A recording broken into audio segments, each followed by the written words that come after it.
Right. And even that is it, is that from so much improvement and so many different things in last 10 years, that's when I heard this series, that, just like this like, because it's really good. There is, main is getting new things to the and that is still, even if even though we just have a few, small noise and the vision has been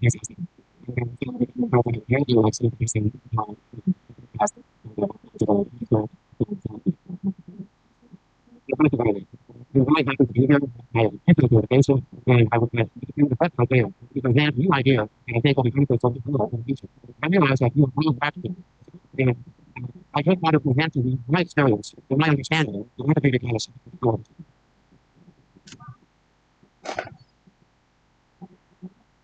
I am my daughter and he looks after me. If you get older, you have to have someone look after.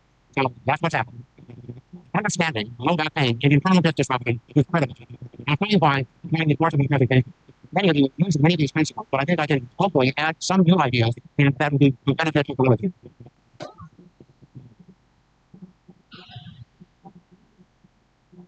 I can move the slide. I'm not doing very well.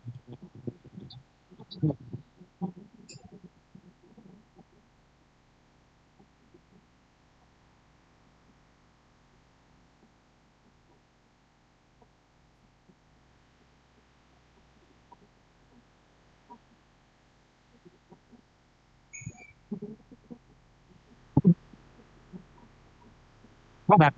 Problems. We see patients can be but I want you to know really why low back pain has become a catastrophe for many. Now, today, worldwide low back pain is the first leading cause of disability. Disability levels continue to soar worldwide. Disability due to back pain has doubled in the last 25 years. Back pain is much symptomatic like cancer or heat, but it can have people's livelihoods and ability to work and function across every other condition. Might be back pain, but the most common non-cancer leading to people disability in recent years. The most common cause of related disability to older age of 45 is mental health. After the years pandemic, across every community in the world, there is still no consensus on treatment and understanding.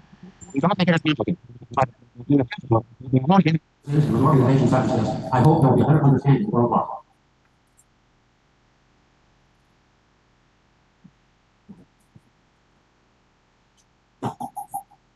So backlash. This is 2023. The swine field estimates any major progress in management of low back pain over the past several decades. There are no signs that swine health is improving on a population basis. Despite an enormous research effort, progress in real-world outcomes has been at a standstill for more than 30 years. This is huge. And in most centers, low back pain, they call it non-specific, and we'll go over that. The prevalence of chronic back pain and back pain-related disability both appear to be rising despite an investment of over $130 billion a year in the United States. And you say, why? I hope at the end of this lecture that it'll become clear. Topics for today, non-specific low back pain, specific causes of pain. That is what I want to talk, and then fitness and posture, nutrition, metabolism, hormonal balance, systemic inflammation. In the future, when people come in with low back pain, they'll not only look at the immediate problem, but they will look at the total person to be sure the person is able to respond to any treatment provided. I don't know what's happening here. I'm hitting the button, but it's not really working.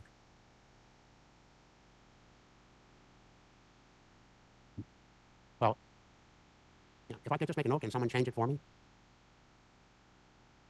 No. Physical examination. Physical examination of the musculoskeletal system has become a perfunctory exercise by many physicians today. In the United States, if you go to an emergency room with an acute shoulder or knee problem, they may look at you, but they will not examine you. They'll take an x-ray. They see nothing wrong. Medication will be provided, and you'll be told to go to your family physician. This is not the way it should be. This is not the way it should be. Diagnosis is often primarily or solely based upon blood test, x-ray, or MRI scan. Most connective tissue or joint injuries are identified by physical examination. Many conditions that warrant a specific diagnosis are relegated to non-specific pain syndrome. I'm trying. Medical history and physical examination are essential in the initial steps in forming a diagnosis, and is especially important in musculoskeletal disorders. Always examine, examine, examine.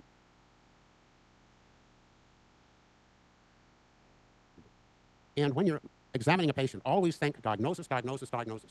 It is a diagnosis that will allow you to be successful in treating that patient. The diagnostic algorithm. Observation, medical history, and physical examination are primary. It is on the basis of that you will order radiographic studies, blood tests, or do diagnostic blocks. Unfortunately, physical examination is being neglected because they have X-ray or MRI scan. Your success in practice will be based upon your observation of the patient and your physical examination. Now, look at this, nonspecific low back pain. Waddell, 2004. A diagnosis of specific low back pathology is only achievable in about 15% of cases. The back letter, 80 to 90% of back pain problems that come to medical attention have no obvious cause. That's not very helpful. Now, these three men represent nonspecific low back pain. Always look, when a patient comes in to tell you where he hurts, always look at where he puts his hand. It is where he puts his hand is going to help you more than anything else. It'll give you the first guide to look for a problem. No, this is not nonspecific low back pain. This is strain of the dorsal lumbar fascia at the posterior iliac crest. And this is the most common cause of acute low back pain around the world. This is an example of treating the attachment of the dorsal lumbar fascia to the posterior iliac crest, and as well as the iliolumbar ligament. No, let's see here. No. But in the iliolumbar ligament, which is fine. Now, it's amazing to me how many people come in to my practice and complain of this for several weeks. They've seen physicians, but no one has looked at them. They give them medication. Treat this, and they'll be well in a few days. Here. It's not working. Okay, now. Specific causes of low back pain. The number one cause of low back pain is connective tissue injury. Number one cause. Where and how will be determined by the examination. The number two cause is discogenic pain. And discogenic pain, more commonly, can be classified as internal disc derangement or dysfunction. And it is this condition that most doctors miss because it is not seen radiographically, but it is identified clinically if you know what you are looking for. Now, when you combine connective tissue injuries with discogenic pain, what happens? You initially develop instability of the lumbar spine. Instability can affect lumbar 3-4, 4-5, 5-1, or the sacroiliac joints. You must be aware of that if you plan to provide a total treatment program for the patient. Now, instability.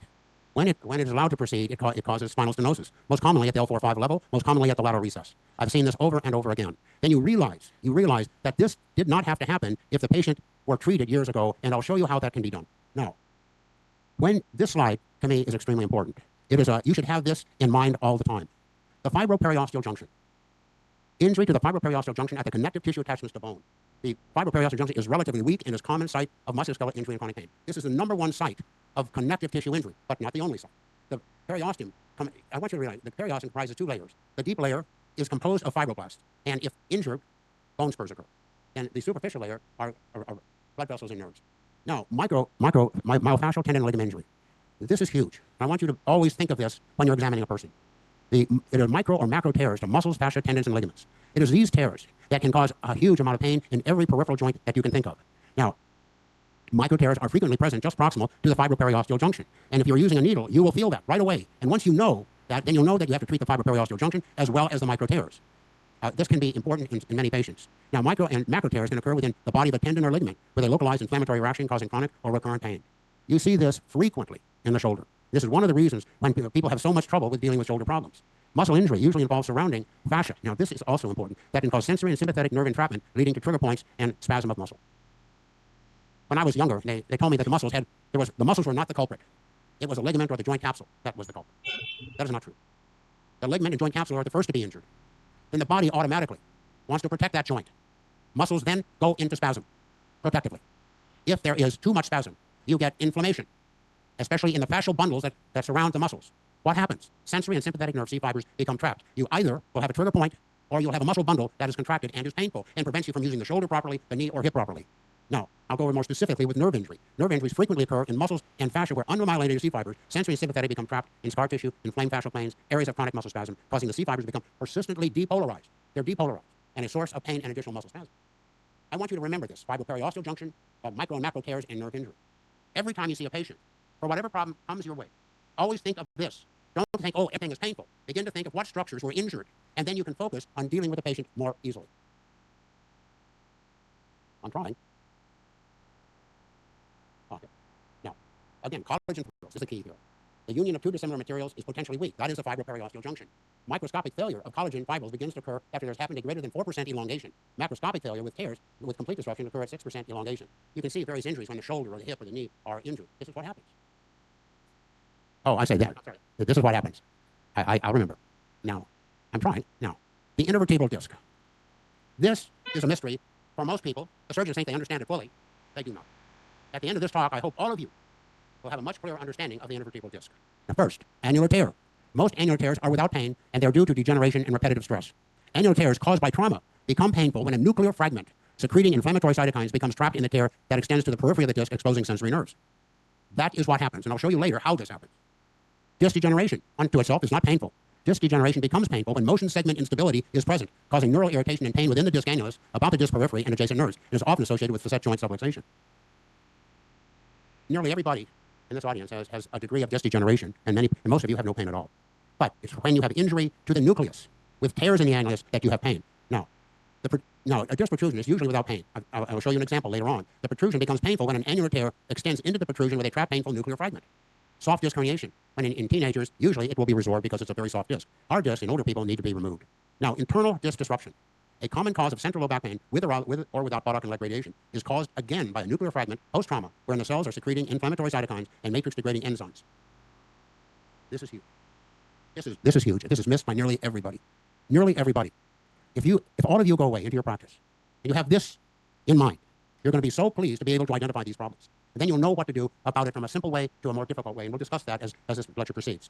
Now, there's a combination of internal disc disruption and degenerative disc disease. Now, the last one, motion segment injury, is usually a temporary issue with trauma and can be very well treated by caudal epidural block. I'm trying. There. Lumbosacral spinal canal inflammation. It's not obvious unless you look for it and if you understand it. I've seen many people, older people, who have a degree of instability at L4-5 or L5-S1. They do some vigorous activity that stretches the dura underneath within the spinal canal. Spinal canal becomes inflamed. You identify central pain. A straight leg raising test is not necessarily positive, but it gives a sense of resistance. And every time you do that, you'll begin to understand how to identify this clearly. The next is inflammation of the dorsal root ganglion due to neuropathic pain. This is a huge problem. When it's present, most people do not recognize it, saying that they have neuropathic pain in the leg. They don't know where. The disc look okay, but it's not the disc. It's the dorsal root ganglion within the foramen before the nerve root exits the spine. Spinal stenosis, certainly. I've seen several patients over the years who have thickened ligamenta flava. You wouldn't think so, but we identified that and that was removed and their symptoms subsided. So always think of that as a possibility. Lateral spinal stenosis is usually in the lateral recess, narrowing due to thickened facet joint capsules, protruding disc annulus and bone spurs. Nearly all of these problems occur at L4-5. It can be above and below certainly, but L4-5 is a common. I'm trying. No. Conditions contributing to low back. And all of you who are in a clinic, you're always looking for hypermobility syndrome. The worst is Ehlers-Danlos syndrome. Women have it far more than men, and it can become a major issue if you do not understand it. Aging, certainly. That limits healing. Trauma and repetitive stress. Now, posture and fitness. Posture and fitness. Just keeping me honest. Is huge. And when you see patients, if you're able to advise them on improved posture if necessary and becoming more fit, it'll make a huge difference in recovery. Nutrition and digestion are major factors. I've seen in the past many auto accident victims who have chronic neck pain. We try to do prolotherapy. They improve, but not satisfactorily.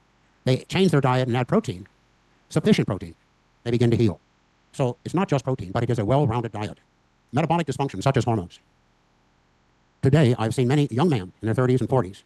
They just don't look right. They have low back pain. And then we test them for testosterone levels, and they're way low.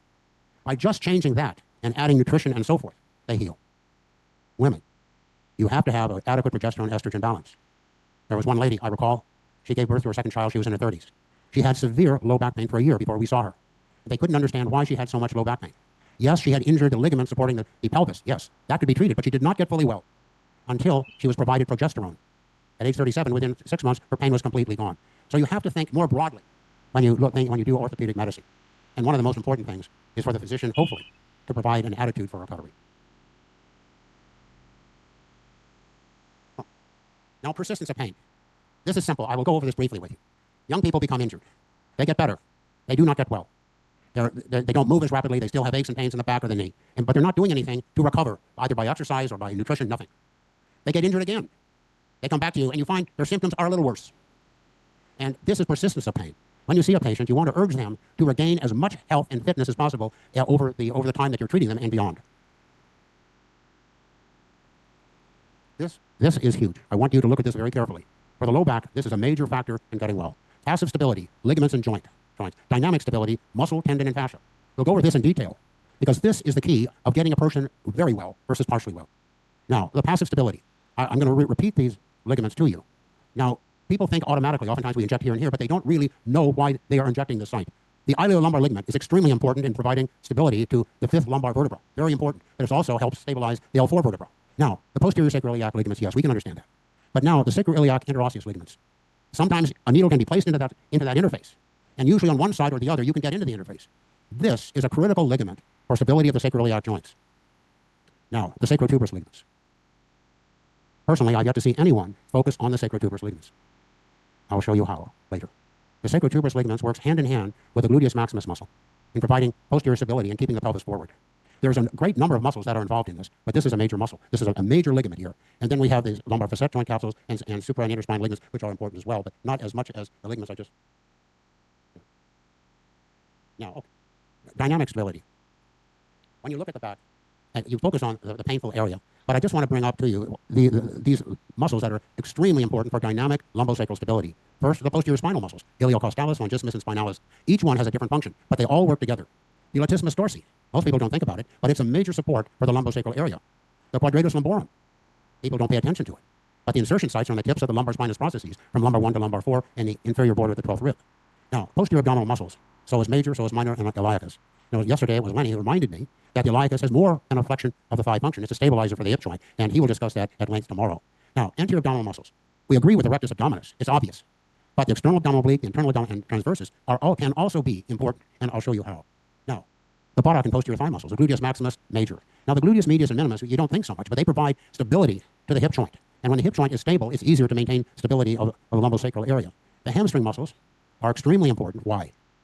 They arise from the ischial tuberosity. The ischial tuberosity is also the origin of the sacrotuberous ligament, the origin of the rectus femoris muscle. There are other muscles around it, but those are the three that you should remember.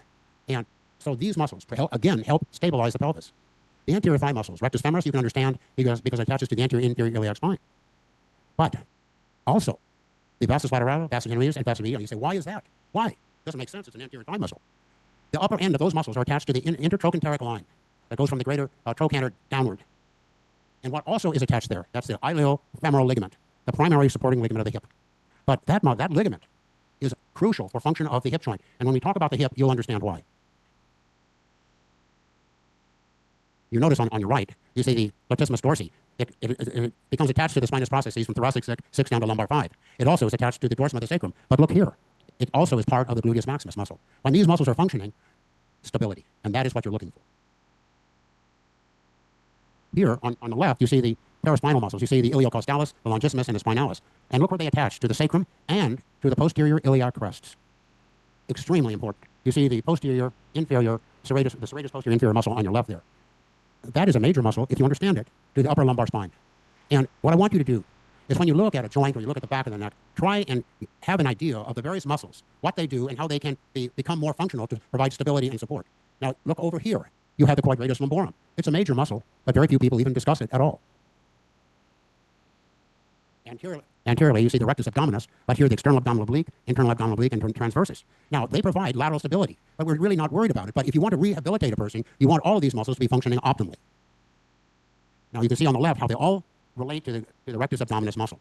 And on this side, you see the quadratus lumborum here, the psoas major, psoas minor, and the iliacus. Now, the iliacus is different than the psoas major. The psoas major goes down straight away and attaches to the lesser trochanter here. The iliacus is different. The iliacus first attaches to the tendon of the psoas major, but more importantly, the hip joint capsule. And then when it becomes attached to the lesser trochanter, it continues downward for about 2 centimeters. It is a major stabilizer of the hip as well as the back, and Lenny will talk about that tomorrow, I believe. Now here, the gluteus maximus muscle is a major muscle. You see below it the hamstring muscles. But now look on the right. You see the sacrotuberous ligament being attached to the medial side of the ischial tuberosity. That fascia attaches to the hamstring muscles. You see the biceps femoris laterally, then the semicantinosus, and deep to it, the semimembranosus. But look on the lateral side. You see the quadratus femoris. Above it, you see the obturator, well, you don't see the externus here, but you see the obturator internus, the gemelli, and the piriformis. Those muscles are all important, and they work together. So always think, when you look at the hip, always think of these as a unit. This is different. Now, stability of the thigh, certainly the sartorius and the tensor fasciae latae. But again, look up here where the quad muscle is attached to the intertrochanteric line and the iliofemoral ligament. This is a major area. And when it comes to the hip, I promise you, very few people understand how to treat a hip effectively. I did not know. I know now, and I hope to show you what I know. And I want you. I'm sorry, and I want you to. Please, I gotta do this. I want you to know. Now here, obviously, you see the sacrotuberous ligament here. It's major. This is the major attachment right there. We've been able to turn around a large number of people with lumbosacral pain when we began to realize the contribution of the sacrotuberous ligament here. Up here, what you don't see is the interosseous ligament. People don't pay attention to it. You want to pay attention to that ligament, and if a needle will go into the interface between the ilium and sacrum, you know that patient is going to get better. Now, this is a little rectangle. This is where all the action is. Now, I can do it here. I'm learning.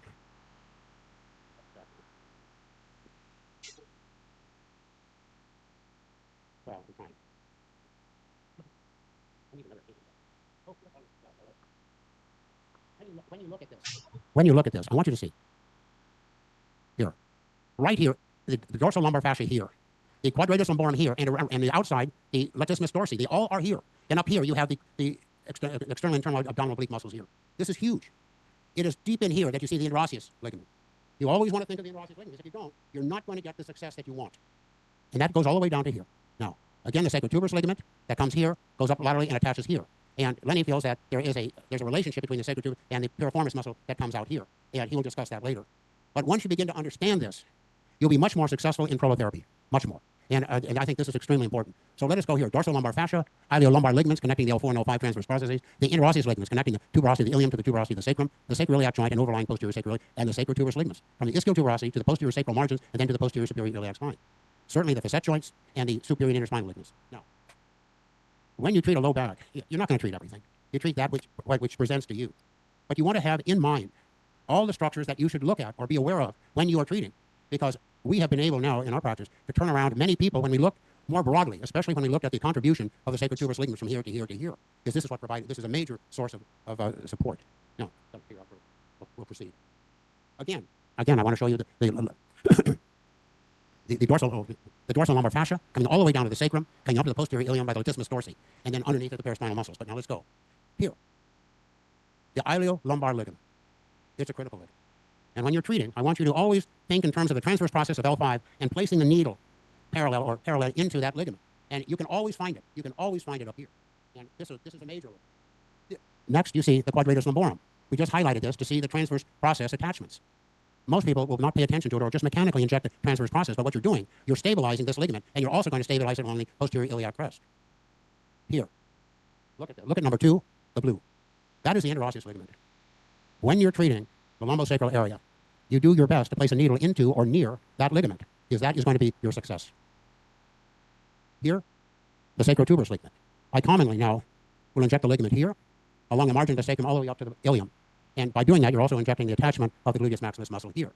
You'll find if you add that to your practice, you're going to be very happy in a large number of patients. These are other pictures of the sacrotuberous ligament. You can see it coming down here. You can see the hamstring muscles there. You can see the quadratus femoris coming this way. And this is just another picture of it, but we'll continue.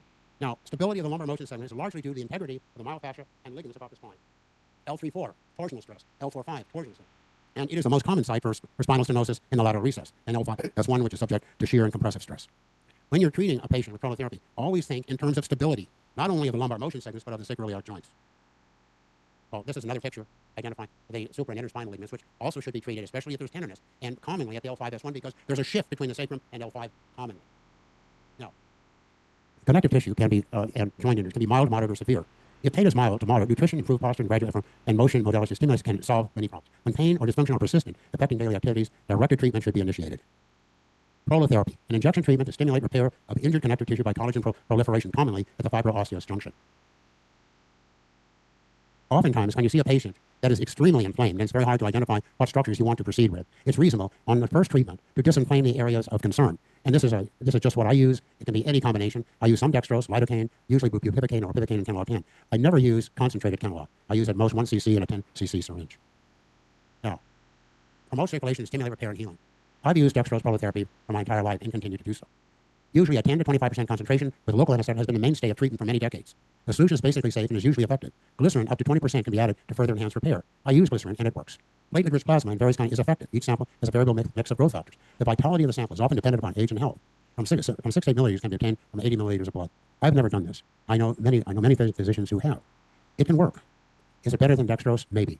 It's better if the patient is healthy and vigorous, and if you have an accurate diagnosis, you know what you're treating.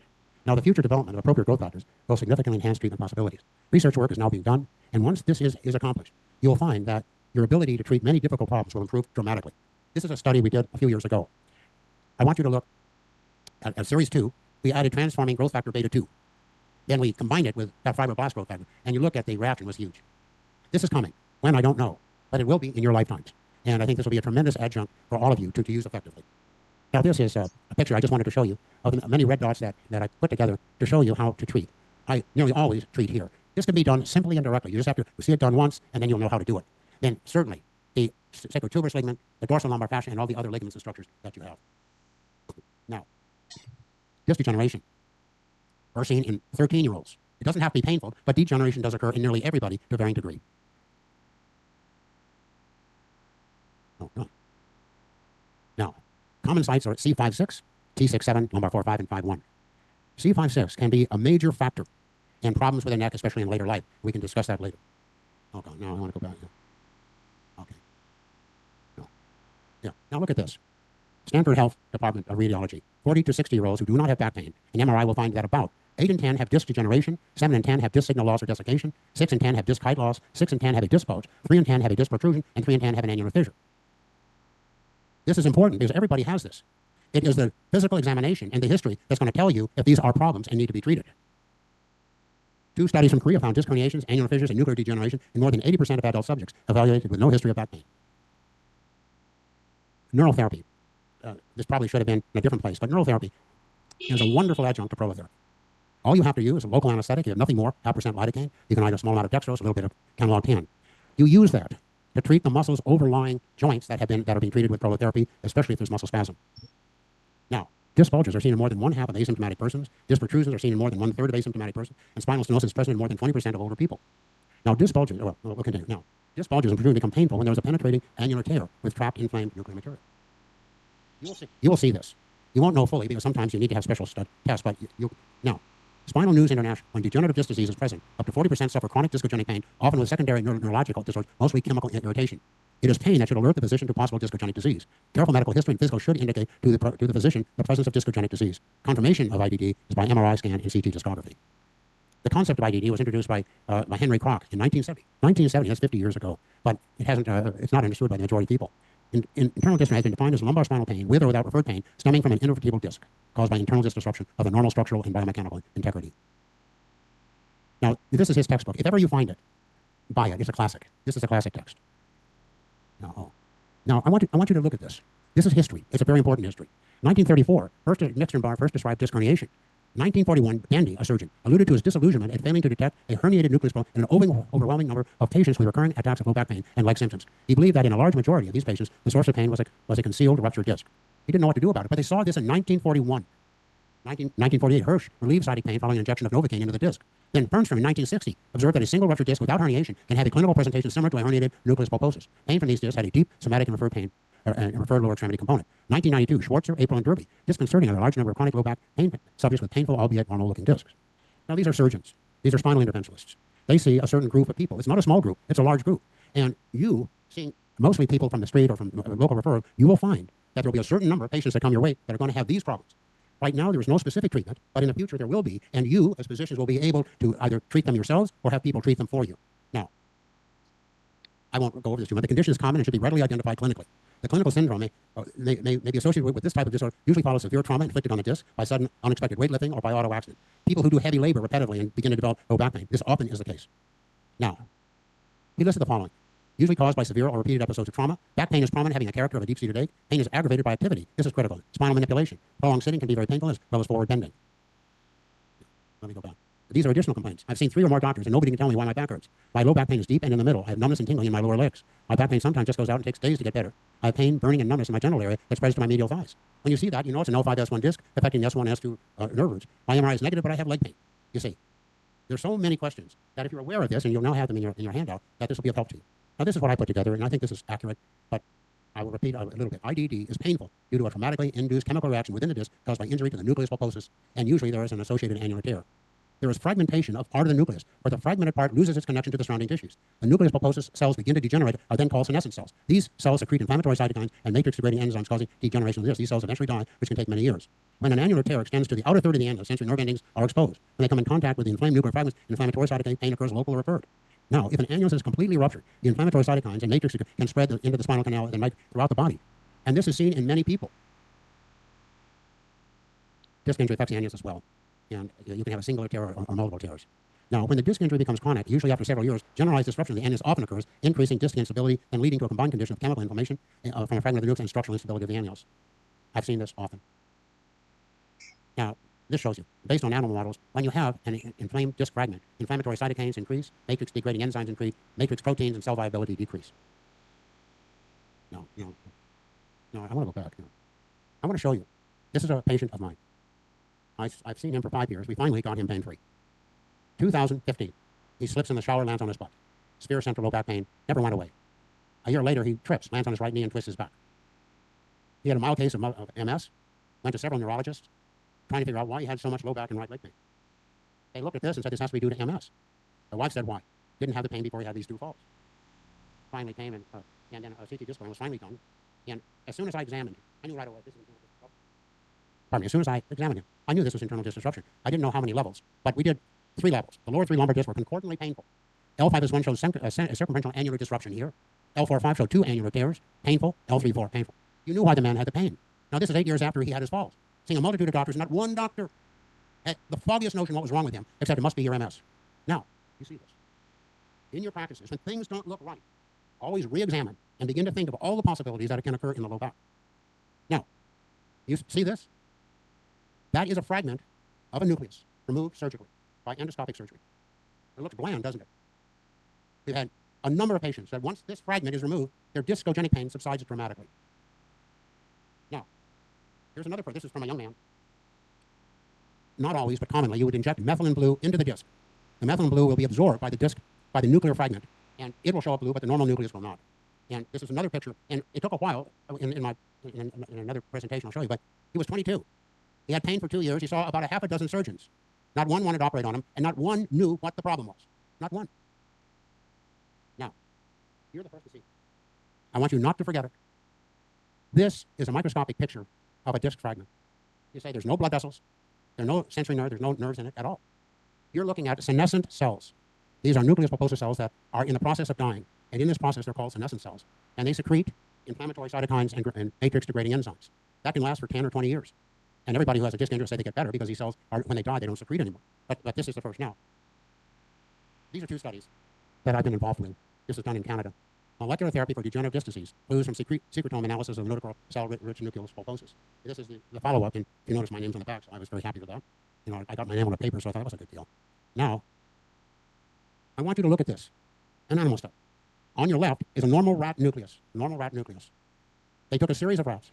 In one group, they damaged the disc with placing a strong needle through the disc several times. They waited several weeks, and they did a discogram. They made sure that they were dying here. Half of them are injected with saline, to half of the connective tissue growth factor and transforming growth factor beta 1. Look at that. The nucleus returned to normal. Nucleus returned to normal. How many people out there do you see that have chronic discogenic back pain? It's huge, mind you. It's huge. We're not ready. It's not ready for the prime time, but hopefully, that this can, once these growth factors are available, they can be injected into the disc, and you're not going to have surgery. But you're going to have to look at stability of the lumbar spine through prolotherapy. Prolotherapy will be improved dramatically once you can add growth factors that are manufactured recombinantly, so there's no problem with allergy. This is really huge. And I want you to understand now. The future. Endoscopic disc surgery is very effective. I'm sorry. Endoscopic surgery is a very effective surgical procedure. It requires much skill. The learning curve can require several years to master. Availability is very limited. There are conditions of IDD where endoscopic surgery cannot be used. Internal disc disruption is basically a chemical reaction following trauma. A solution to inject in the disc to quell chemical inflammation, promote healing would be ideal. When available, this should be considered before any surgical intervention. The reduction of systemic inflammation, if present, and the enhancement of metabolism are very important components for full recovery. The physician should be aware of the nuances of internal disc disruption for the best treatment and outcome. Tissue growth factors will become the mainstay of successful treatment. Today, many efforts are being made to develop a solution for disc treatment. Eventually, this will be successful. That's his talk. It's probably a lot for you. I don't mean to talk too much. But look. Hello, can you hear me? What you have learned today is that when you look at the low back pain, you want to have in your mind where the pain is located and what is primarily contributing to the pain.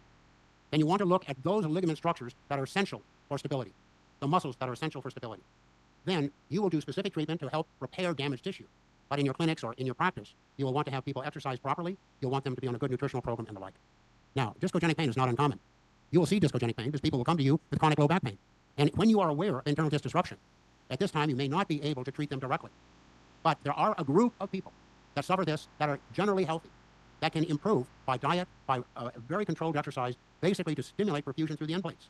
That takes time, but it can be done. Now, in the future with growth factors, you are a winner. You're going to be at the forefront of treating people with low back pain. And you're going to know how to do it. You're going to know what to look for.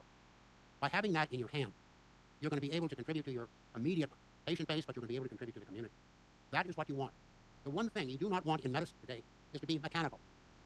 It's being mechanical, that when everything is okay. It should never be okay. You should always be looking for a better way to treat a person to make that patient healthy again. If you can do that, you are a winner. Now it's break time. And when should we start again? Yeah, maybe we can do a short break if you like. What? I don't hear. I'm sorry. What? You want to break it now? Yeah, no, we can. If it's, I hope I didn't keep you too long. Let's schedule the What do you want me to do? only three, but if you want to break, One more? maybe大家休息。I can certainly show them. Well, can we have the case presentations? We can do that. 对，要继续还是要休息？大家觉得举手一下吧。OK，那我们 we can keep Keep going? Yeah. Okay, we'll do case presentations. Yeah, case presentation. Since you know about discogenic disease, I want to show you what happens in the real world. And when you see this, you're going to say, wow, look at this. So, well, I'll wait for this and take off for the water. 有问题？Someone have question also. You can ask. We're going to the case presentation, but we will see how beyond fear because the travel a lot and if you want to break, we will do a break. 那不是那个 case demonstration，是 case study 哦，那个 slide。但是继续讲课，继续讲。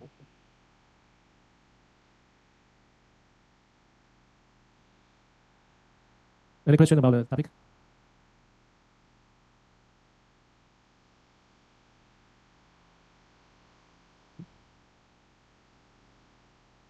Thank you, Dr. Bayon. Thank you for your amazing lectures. Yeah. Oh. Okay. Thank you for your amazing lecture. I have one question. You've mentioned before that there's a lot of people with this degeneration, this problem, but without pain. My question is, if we accidentally find this problem in a patient from MRI, for example, but the patient doesn't complain about pain, so should we also give prolotherapy to prevent the pain? Thank you. Hello, can you hear me? Yes, you can. I think the question is, you have a patient who has L5S1 discogenic pain, correct? No pain. No pain. No pain. Just problem from MRI. This maybe bulging this like that. If he has no pain, it's hard to say we'll treat you. But let us say he has an L5S1 disc that is collapsing. Is that correct? Yes. Now, if he said he had some pain on forward bending, lifting, and the like, yes, prolotherapy can be of help. But what you're doing now, you're looking to see what structures are going to contribute to stability of the L5S1 level. One would be exercise, to strengthen as many of the muscles in the back and buttock as you can. Now, when you see L5S1 as being a weakness, always think in terms of the iliolumbar ligament, interosseous ligaments, and the sacral tuberous. Why the sacral tuberous? Because you want to be up like this. It'll take stress off the posterior part of that disc. You can tell him this is preventative. And again, if you have a clinic where you can, you can advise in nutrition, lifestyle, that's the best way. That's the best way. If he has no pain, he's lucky. But your job is to keep him out of pain. And that would be simple things. But then prolotherapy can help. I've had many patients where they have a certain degree of lumbar pain, and we do prolotherapy, not to say that we're going to cure you, but make you more stable. But we do that in concert with exercise and posture and nutrition. Okay? Okay, thank you. You're welcome.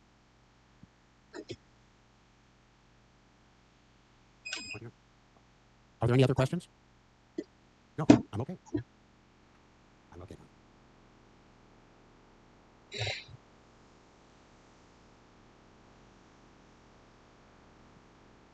While they're organizing this, I want to show you a series of patients. Some that were treated very effectively, some not. And most of these patients came to me after the fact when they had surgeries. And we were able to help them dramatically by treating the soft tissues.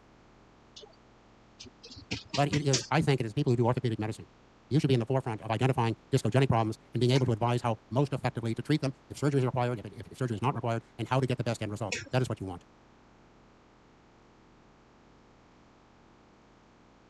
I can start out with this patient.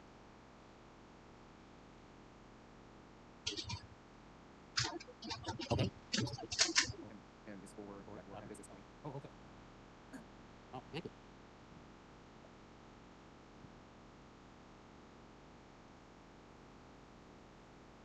Wanna go forward? What?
Can you hear me? Yes. This case never should have happened. Never. He was told at the end of this surgery that in 12 months he'd be fully well and fully functional. This occurred circa 2000. He's totally disabled today. He can function, but he can't stand long, and he has to be very limited in his activities. This case was an internal disruption case. If it was understood, and even if they did CT discography early on and had a content, they would not have found all of these discs to be painful. Only one, L5S1. He was a Marine Corps pilot in his youth. He led on aircraft carriers many times in an airplane. He retired from Navy or Marine Corps. He was active playing Saul and the like. Saw him initially in the mid-90s, and we treated him with prolotherapy. It allowed him to become fully active again. Then he was in a major auto accident, back pain and leg pain. Back pain and leg pain. Initially, they thought in those days they did CT disc. No, they put a catheter into the disc and heated the annulus. They don't do that anymore. It didn't work. Had it done twice, it was more painful. He went to a major university. They only looked at his MRI scan, saw 3 black discs. You need a spinal fusion. You need a spinal fusion. That decision was made within just minutes. He was hesitant, but he said, geez, I have pain. Then this was done. Never better. It never should have been done. Today, with what you know, what you looked at here, you would have said, is there internal disc disruption present? But he went to a major university, they had presidents, they wanted to do surgery. This is actually what happened. Major university in California.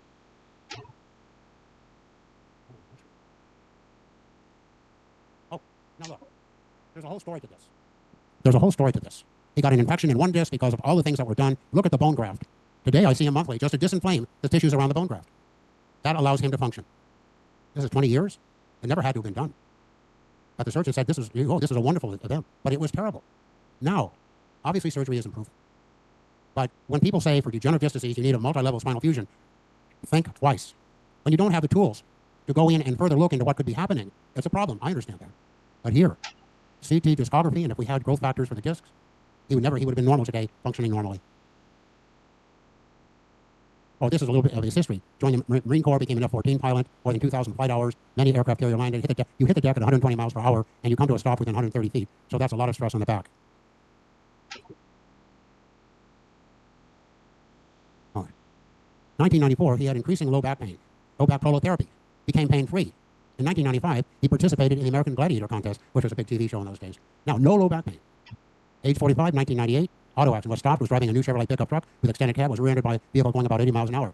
Hit car in front, extended cab was crushed, developed severe low back pain and right leg pain. Now, epidural blocks were done. This was a time when I would say we didn't really know what to do. Today, we should know exactly what to do and how to save this person. Yeah. Oh, I'm sorry. Yeah. I have to be reminded. I'll learn this one.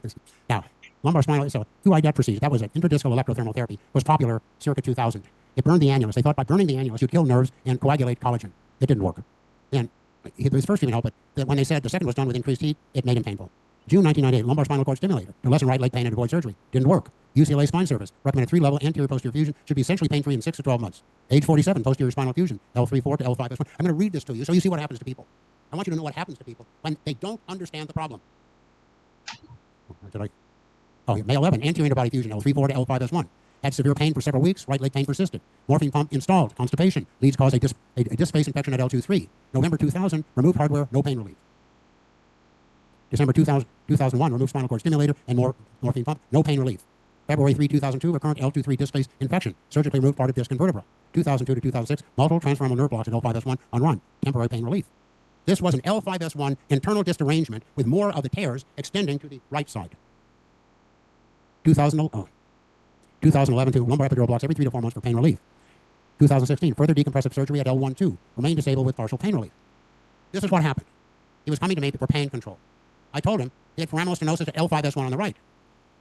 He went to the surgeon, he said, I have to make a diagnosis, so he got another MRI scan. Didn't examine the patient. He did a foraminotomy at L2-3, no pain relief. Then he came back to me and said, I'm no better. Then we turned him, but then I went specific and said, it's at L5-S1. So he had another surgery. This is what happens when you don't really pay attention to the patient. Remains disabled with partial pain relief. Now, 2016 to 2023, remains with chronic low back pain with intermittent leg radiant primarily on the right side. Requires intermittent caudal epidural blocks to minimize low back and leg pain. Also requires thoracolumbar facet joint area injections to reduce pain from scar tissue. Now, today, when you see a problem like this, there's no use to be critical. You want to know what happened. You want to know why it happened. And you want to then be able to look at patients when they come with a similar problem possibly. Then you can begin to think how to treat the patient simply and most effectively. And this is what all of you should strive for. I think I'm talking to the choir, I think so. But I get the sense of it because I see this so frequently. I'm trying. Now, this is very interesting. I work with a fellow who does endoscopic surgery. 64-year-old woman with major complaint of left low back pain and pain radiating down the left leg into the posterior thigh and calf. Already you are alert. Already you are alert to the problem. Now, she was involved in a motor vehicle accident 18 months prior to this evaluation with no prior history of low back or leg pain. She was in her motorhome and was T-boned by another vehicle going about 50 miles per hour. She was thrown from the seat. The motorhome was totaled. Her major complaint was left low back pain as well as posterior thigh and leg pain. She had no foot or heel pain. Pain became persistent and affected her ability to hike, participate in aerobics, drive, etc. Look at the treatments: physical therapy, chiropractic, TANS unit, massage therapy, acupuncture, nerve blocks, epidurals, pain clinic without significant relief. All of these treatments are good for the right patient. When you see this history coming and you know about internal disc disruption, your mind starts to think. On the internet, she saw 6 specialists, 3 surgeons, none of them could account for her back or leg pain, and no diagnosis was made. Only non-surgical conservative treatments were recommended. So now you have a 64-year-old lady and say you have to live with pain, and you don't really know what the problem is? Wait a second. You stop and think. On the internet, well, here, we'll go to the MRI. This was her MRI, L4-5. She's 64, 4-5. Didn't look bad, did it? Now, there was some degeneration at L4-5, but let's say that happens. But now, you look at this. There's a high-intensity zone. Many doctors say high-intensity zones may or may not be the cause of pain. You don't know. But when you see that, you see a patient who has a classical findings of internal disc disruption. You look at the horizontal view, a grade 4 annular tear, concordantly painful. This is what was removed from the disc. Just that, again, a nuclear fragment that has been separated from the major part of the nucleus, and the nucleus pulposa cells are now dying, called senescent cells. Now, underwent endoscopic surgery at L4-5, nuclear material was stained blue, was removed from the disc, and pain relief was immediate. Pain was able to stand erect from a forward bent position. 2 months later, patient stated she was pain-free. Pain has not recurred. Wait a second. That tells you a lot. It tells you not everybody responds this well. You have to do other things sometimes. But you've got to have in your mind internal disc disruption as a possibility. Now here, look at this. Low back pain, repetitive forward bending and lifting over 30 years. She sold carpet samples and bent over her trunk for 30 years doing that. She has suffered low back pain for nearly 30 years. Pain was becoming progressively worse. Sitting and most activities became increasingly limited. Saw several doctors. They looked at her and I said, you just have degenerative disc disease.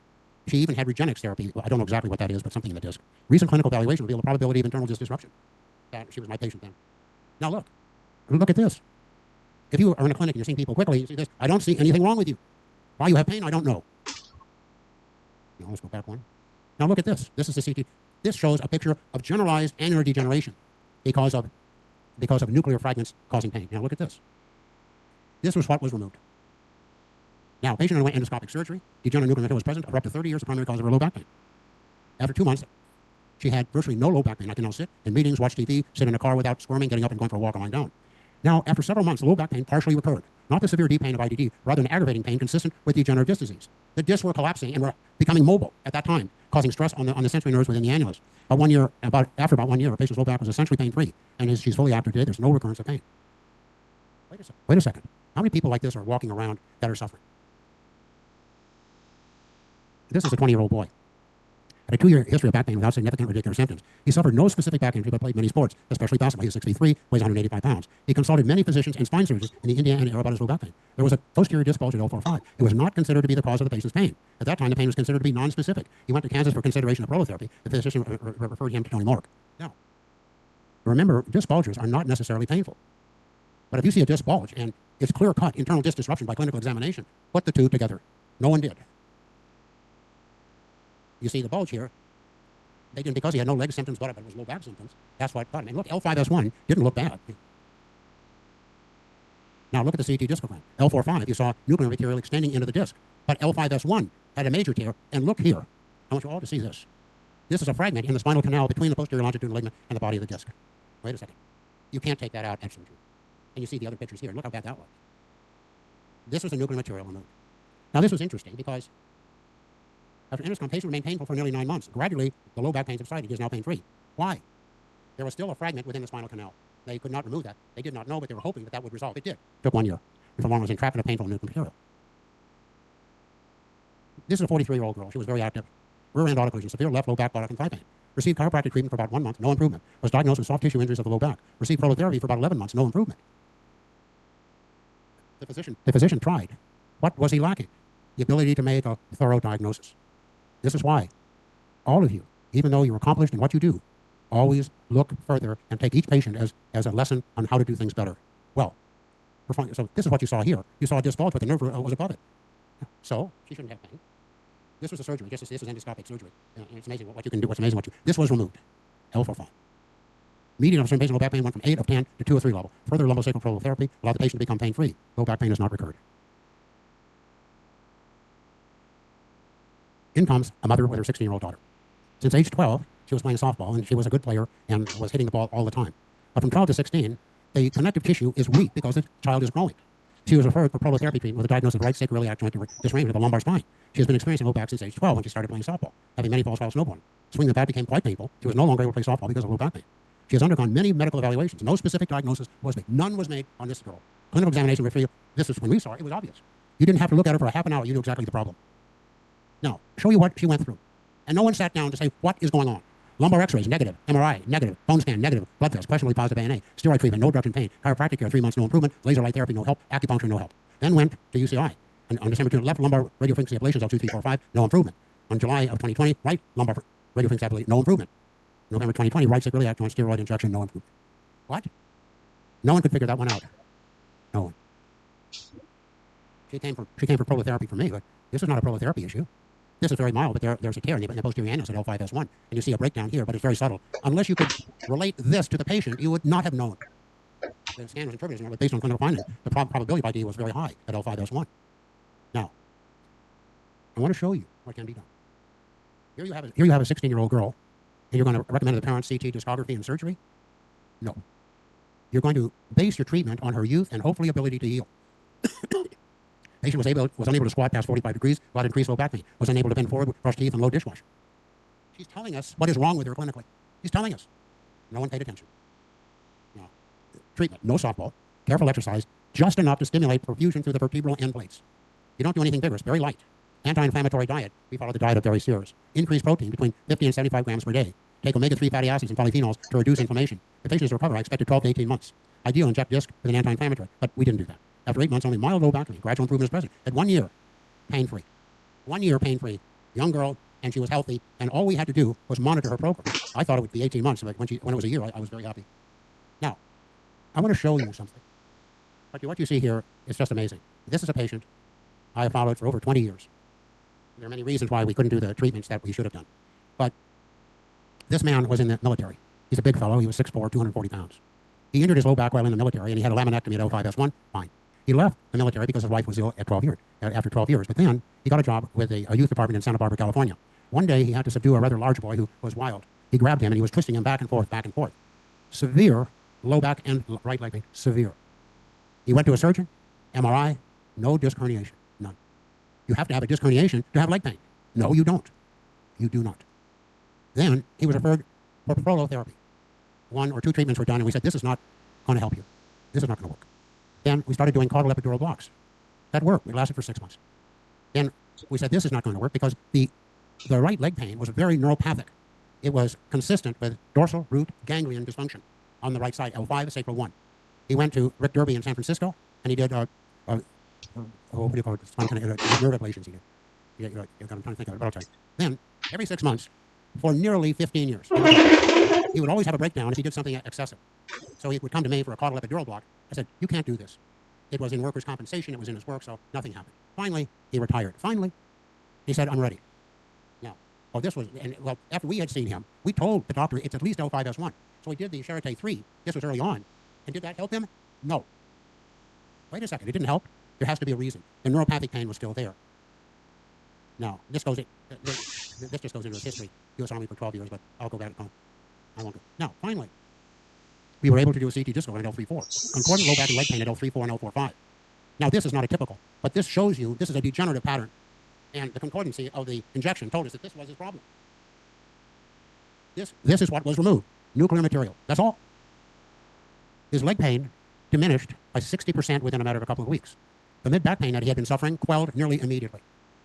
The problem here is that the discs, only have a very small margin of annulus, so you would expect a certain amount of weakness there. But at this point, he's virtually pain-free. Now remember, he had pain for over 20 years. He was on high doses of narcotics and a multitude of medications, and he ate these pills just like candy. He's off of them all now. This was diagnosis, diagnosis, diagnosis. The reason I want to show these to you is I want to show you the real life, what does happen. Unless there's due to just diseases. No. I want to show you this. This is very recent. Very recent. And this is a travesty. It never stood out. Young man in his 30s was water skiing. He was traveling about 70 miles an hour and fell on the water. He suffered low back pain. X-ray showed no overpathology. Was unable to work thereafter. I saw him when he was 59 or so. Was provided opioids for pain control. Was reval when he was 59 to clinical internal disc disruption at 3 levels. Now, he's on disability, et cetera, and it was clear-cut what this problem was. And traumatic inflammation of the lower lumbar spinal canal and chronic sacral sprain. Those were secondary. Because pain was in patient underwent lumbar, we told him what the problem was. Well, he didn't have the money for CT discography, et cetera, et cetera. So, I want you to look here. L5S1, L45, these discs are not bad, are they? Obviously, internal disc disruption, because that was a clinical exam. I want to show you what they did. He had an acute access of pain. Went to a surgeon, and he saw that he had mid-back pain after T9. But I promise you, and never forget this, when you have internal disc disruption at L3, 4, 4, 5 down, and the pain is persistent, the pain radiates upward. And then you don't know if you're dealing with thoracic spinal pain or you're dealing with lumbar pain. He was fused with thoracic 9, including the sacroiliac. The physician then said, if you have pain, you need to go to pain management. He had pain. He came back to our office and asked if we could help him. They looked at that and said, no, nothing we can do with prolotherapy. There were ways to treat him, but we couldn't do it. So here's a man who's now in his 60s, he'll be totally disabled for life, and he never needed surgery at all. I want you to look at this. Also, this is February 20th, Vincent Hack, University of Cologne, Germany. Project that the use of posterior spinal fusion will increase to 102 procedures per 100,000 residents by 2060, an increase of about 83% compared to the years 2005 to 2019. Demand will be even greater among older patients who often need more costly care and so placing enormous strain on healthcare. Comment. Treatment of spinal dysfunction causing in most cases should be seen with an interdisciplinary containing growth factors and a connective tissue solution, also containing growth factors for sacroiliac, facet joint, and so forth. This is the mindset of a lot of doctors, of a lot of people. Oh, we have a lot of older people here? Oh, you have back pain? You need a spinal fusion. Oh. Well, I wanted to show you these patients. I want to show you what can be done, and I want to reinforce in your mind the concept of internal disc disruption and low back pain. I hope this is of value. We can go over to a few other things now. Do you want a break now? What? Okay. 10 minutes, 15? What we do? What? 30 minutes? I'm fine. 13-minute break. Okay. Everybody gets a break. Any question? Before the break, we'll take some question. Thank you, doctor. It's very amazing presentation. I guess I just want to ask, can we inject the annulus without ultrasound because it's deeper, I think, and it's difficult? Yes,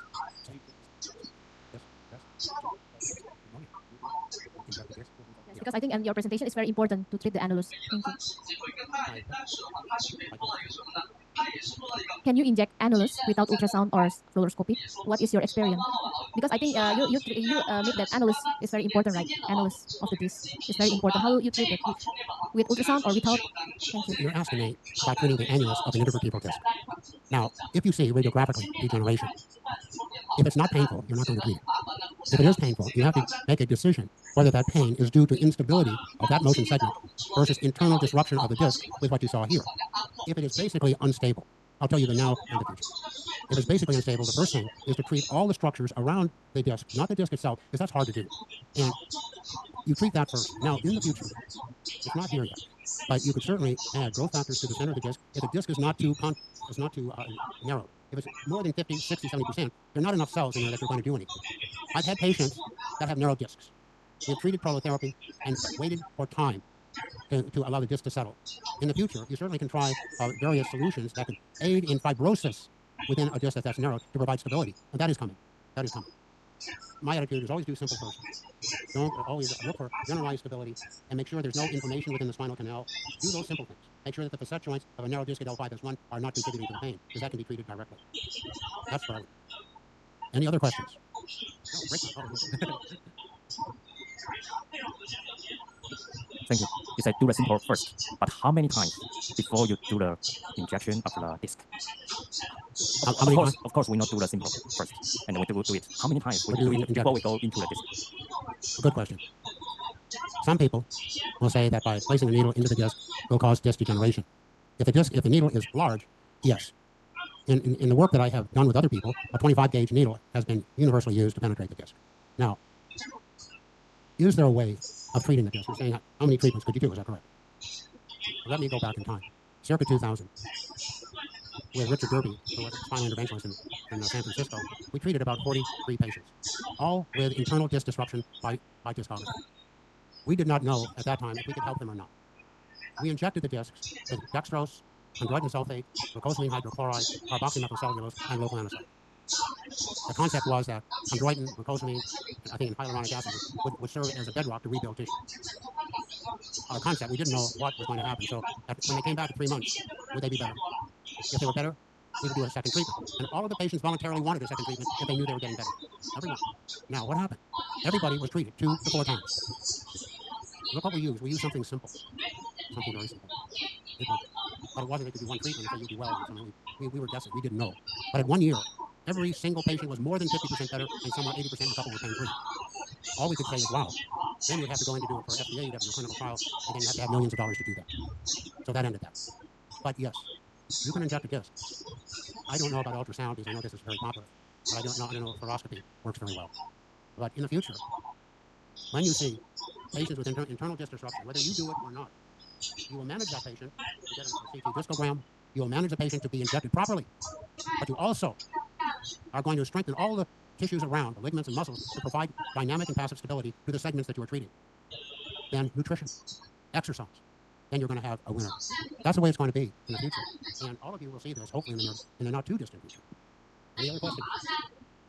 Oh, one more. No final question. Thank you, doctor. I would like to ask, what are the clinical findings on when, for example, the patient's pain referral pattern or physical exam findings that can raise the suspicion of that we think the patient has a IDD before we arrange the CT discography for the patient? What are the clinical findings? Yes. I would like to show this to you, what I do.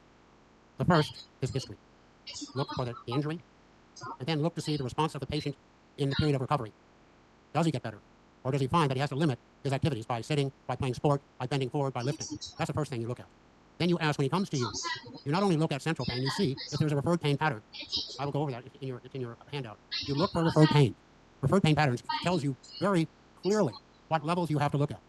Now you know that. Then if you want, then the clinical examination should tell you. There are things that you look for, especially if there's leg pain. As in the physical exam, I've had many patients who come to me with severe medial thigh pain. It's hypersensitive. Every time that we've evaluated them, it's internal disruption at L5S1. Every time. When it's groin pain like this, every time that I've seen, it's L4-5 disc, L4-5 disc, L3-4. The history is very important. Then you do straight leg raising. You're not looking for nerve root compression. You're seeing how high the knee goes compared to the other side. You then palpate the sciatic nerve. You palpate the hamstring muscles. Medial hamstring L5, lateral hamstring S1. Then I lie face down. You place your finger over the midpoint of the sacral tuberous ligament in the buttock. If that's tender, you'll know it with your hand. That's tender. You see, you compare. Then you go up to the S1 posterior sacral foramen. You palpate each side. And you have to do it a few times. Uh-oh, there's a discogenic issue there. Then you go to the space between the L5, the spinous process, and the sacrum, in the interlaminar space. If that's very tender, it's telling you. Then you palpate one side versus the other of the L3, L4, and L5 spinous processes. If they're very tender on one side, you know that's the medial branch of that nerve. Now, this is not 100% in compression. Compressive tenderness between the motion segments, so that's very tender. It's not 100%.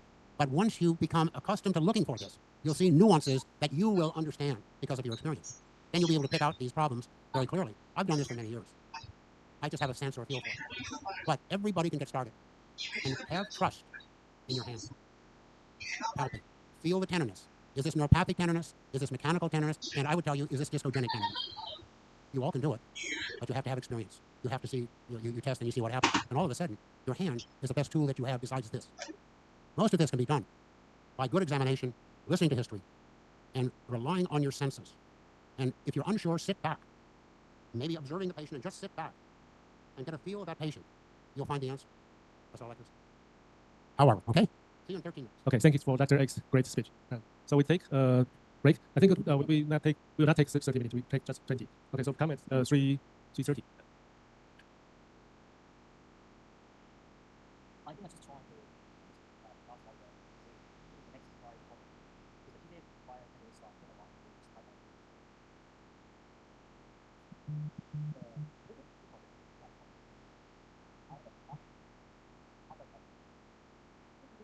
First one, I can do any of them. He has somebody that worked on it, so I can't help you. It was, I think, the way she put it in the list. Okay. No problem. No problem. No problem. No problem. Everyone, so we have desserts outside the conference, and we have tea, we have cake, with fruits, we have coffee, so you're very welcome to enjoy, okay? And we come back 3:30. And the bathroom is outside, down to the corridor, so you can just walk there to see the toilet side.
Last week.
很喜欢电影是这，因为剧情实在太好笑了，并注意画面，是个电影中的导演。我哋三姐，你講嘅當中就件布衫，可能打後衞嘅話，你踢中爆咗張顏色布衫，一知都係乜嘢啊？即係都係哇！而家呢個世界係時冷啦〜在电影少年足球，当阿根廷的教练决定足球，却在街头面临的题目，当年之后的本足球，输出。现在，甚至还有一个大的满脸笑容的男主，这怎么了？后来阿祖重新合，但在训练的时候就更是笑容。为了阿庆的教练提前鸡蛋的东西，结果没想到刘世一没在组织鸡蛋，就连掉在鞋上的生鸡蛋。鸡蛋掉到鞋上的时候已经摔碎了，不能回来上去吃的时候，但朋友变成了只有双方没看出吃出鸡蛋的经过，还决定自动来周星驰里面的情侣收费，所以当初拍摄这个戏的时候，为了达到最好的效果，他拍了80吃了300生鸡蛋。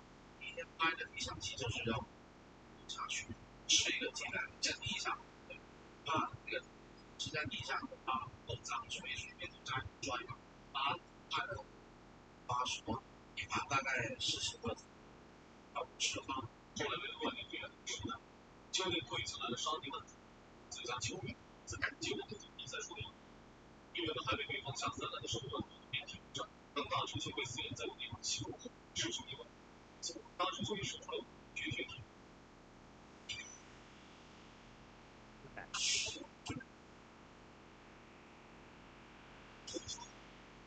就在大师兄连续做了几种他的替身梦，还能看见替身的光着光的确是需要技巧的。使替身演演剧也是清明之中的事情。除了少林足球，19年之王的顶川本清后，便是体留在在长尾打的来福城的长尾儿，迅速突进，本年的一句射手将自己推向，而且这里是现在这个竟然尸体的衣服竟然自己扔。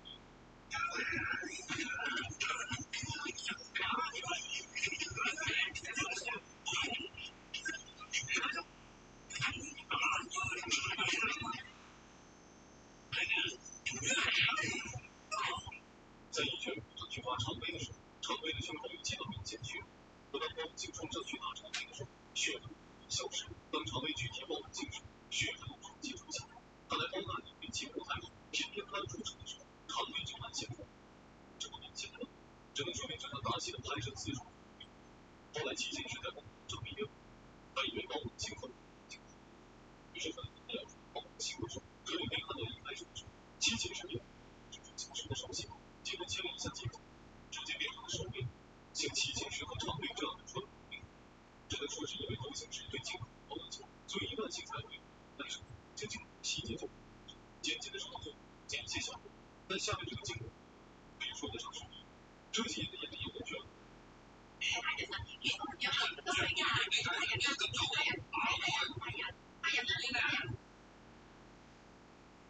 一看是没什么，但仔细一看，这位邪灵大成身上怎么还有2年？短短的1分钟内竟然出现换了，这里面有张曼，30年来都没有被观众唾弃，说明演员长相确实基本相似于还是之前完全被精彩的剧情所吸引。进去了就心疼，但要说他文化里最有名，还得说影片一开始就明说，当冯小刚饰演的黑帮，一帮小弟打到警察局中，一个警察被打到最后，现在开熬了好久。交到中，竟然有神奇的回答。是我在周星驰带的剧中城战前后，江宝年里有个小男孩在看小红书，虽然小红书在20世纪初就出现，但彩色年华却是在70年代才出现。还有江宝版免费在简单的时候，可以看到桌子上大名字是开放，小名字也这样，不能回来讲义，经过再切回来的时候，2个大名字这样。小名字也从2个变成了3个，这个可以理解。周星驰在拍摄一个镜头拍摄后继续连贯是差的，所以每次大概就有一些细微也是正常。毕竟像这样的小插曲，怎么电影人情况，之后还得先慢重创周星驰电影自提供一些照顾。演示的叫宝里场景，经过有人之后，原来有时字，一切都仅仅在切回去的时候，他竟然就电影。以为自己只是比较，就随手挑了一个。其实这一出城战戏的效果十分不济，然说接当周星驰千万先出去成就了，因为报不进来，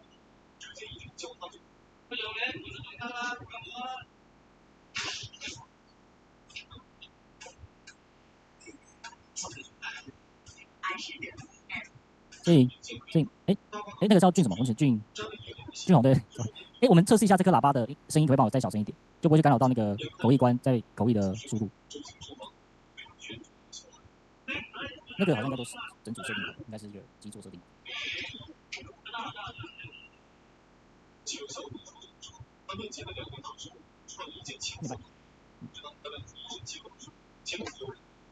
那你们小声一点点，就不会干扰到他们的声音。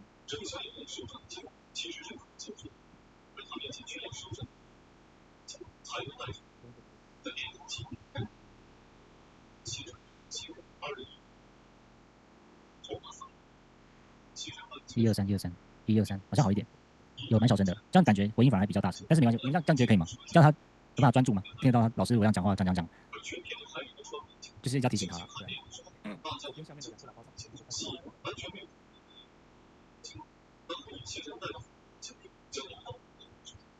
123，就真的蛮小声的，而且我现在在这边讲话哦，我现在在这里，感觉是真的蛮小声的，对不对？这样听得到吗？清楚吗？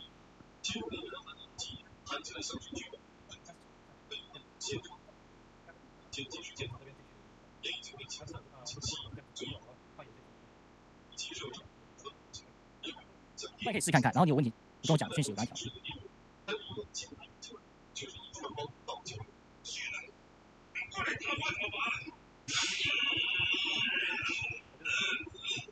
这边先关掉，这样吗？是吗？好，那如果你真的觉得现场真的听不太到，你再跟我说，赶快跟我说，再请他来开这样子，打开就好了。好。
一些差量结构，按白景喂上一纯下现在的结构跟面前的一切到底是真实虚幻，它只在努力，那就是实际是结构开始所有的解释，和观点的情况为后话情况。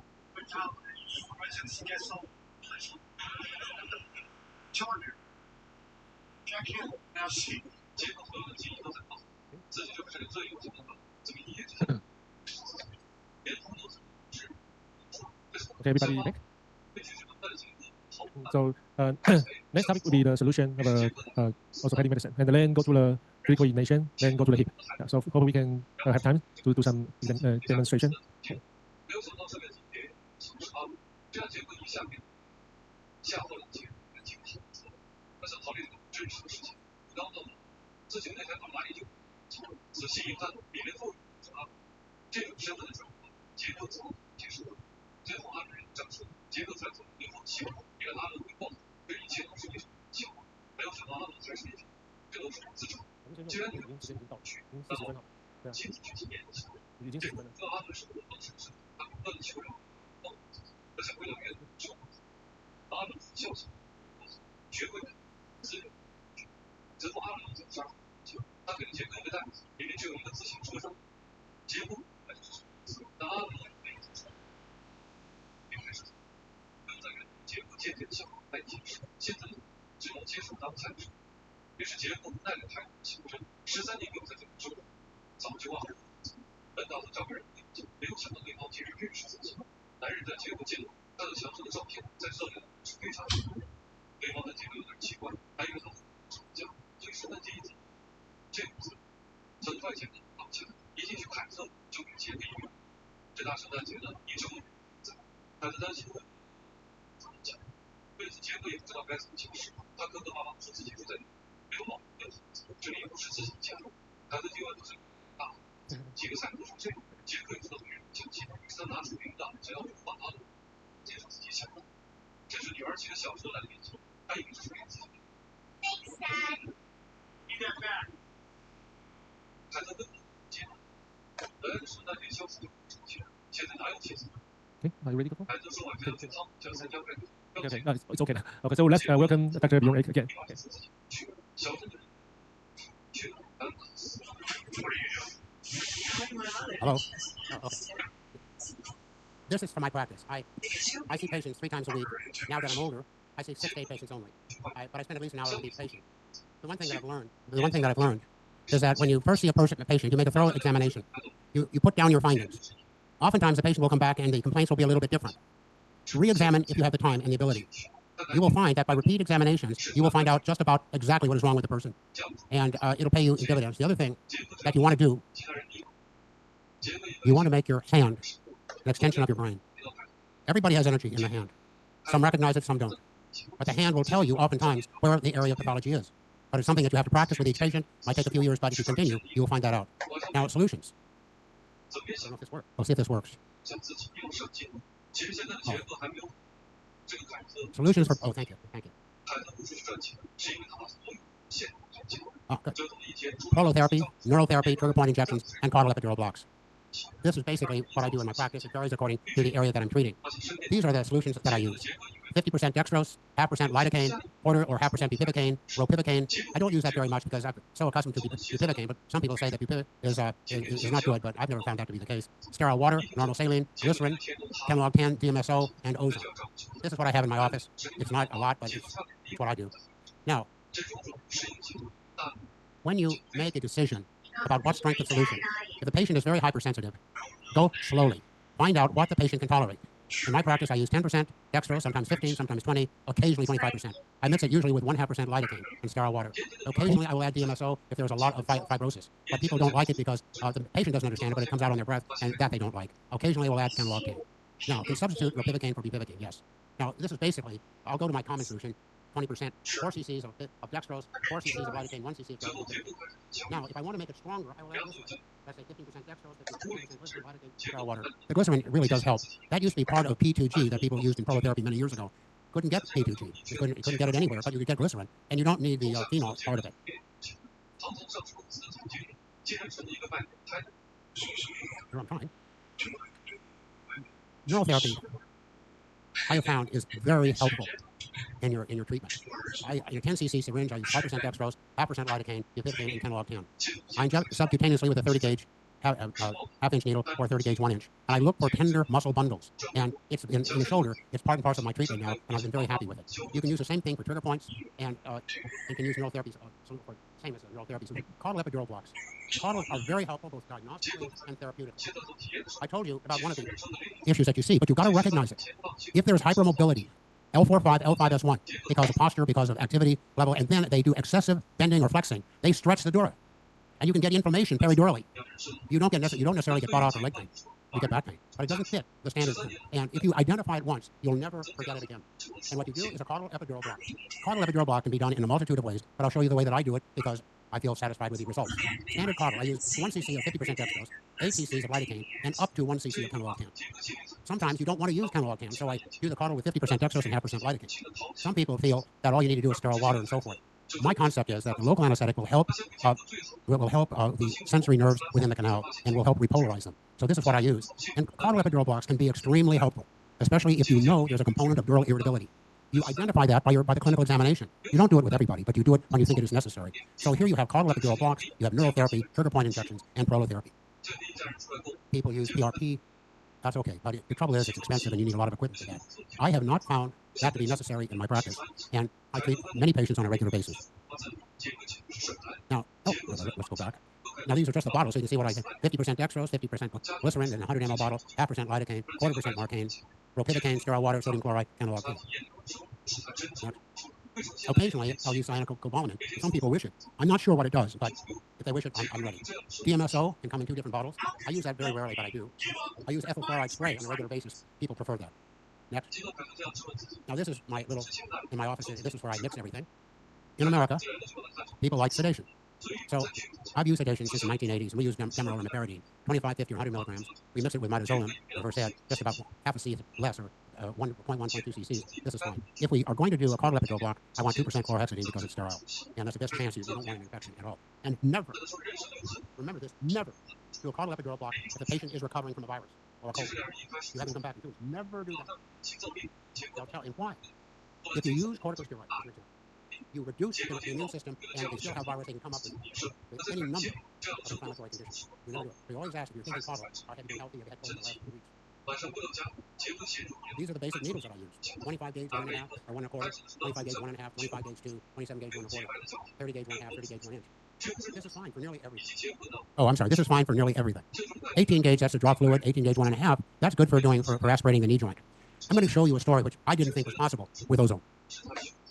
The fellow I work with is a former Olympian. He was in jiu-jitsu or judo. Because of that, he has 2 total knee replacements. And one day, one of his knees became very swollen. I said, "You have a problem." He wanted me to aspirate it. I did 90 cc's of murky fluid. I said, "This is infection." I said, I gave him a sample. You better take this and get this cultured. You need something. And you should see your surgeon because you might have to have the knee joint open and drained. Well, he didn't do that. Okay, he asked me for an antibiotic, which I certainly gave him.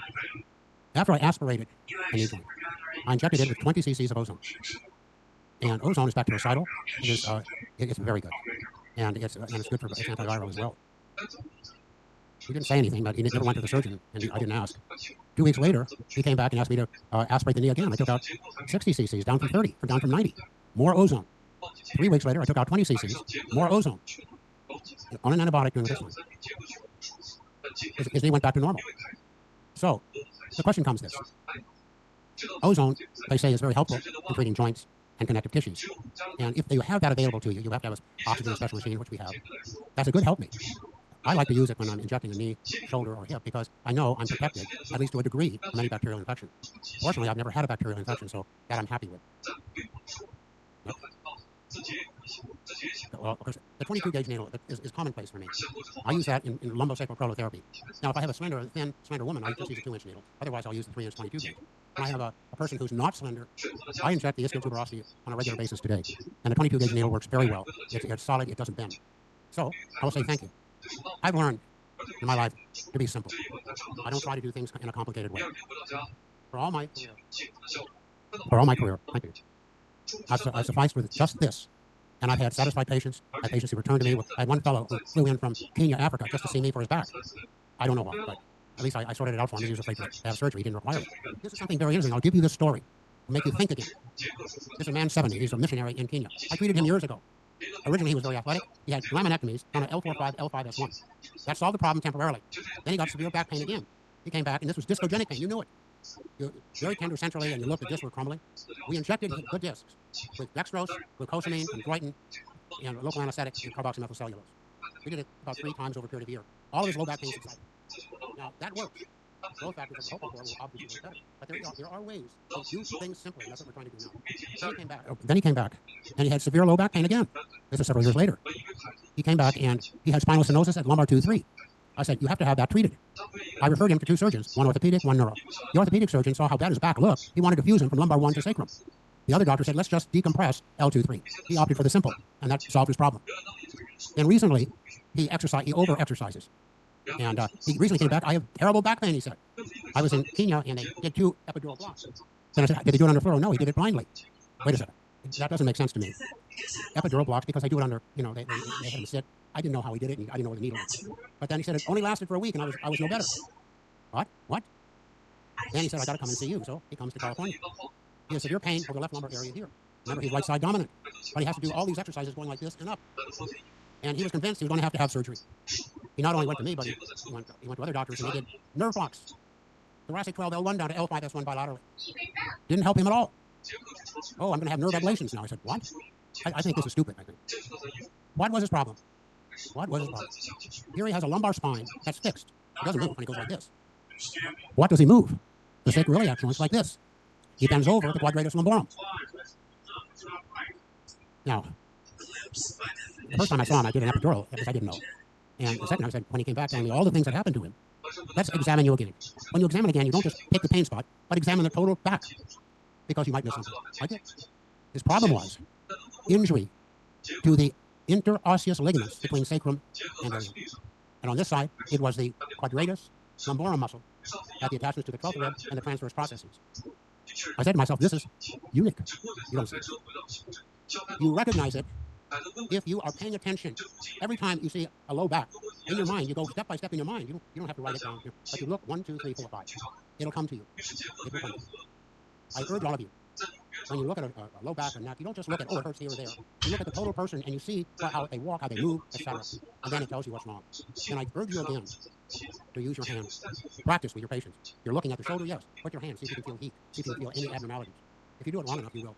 And I've been able to identify several problems. I was insecure, just putting my hand over the back and feeling for heat and energy. All of you can do this. Now, we go to the next one.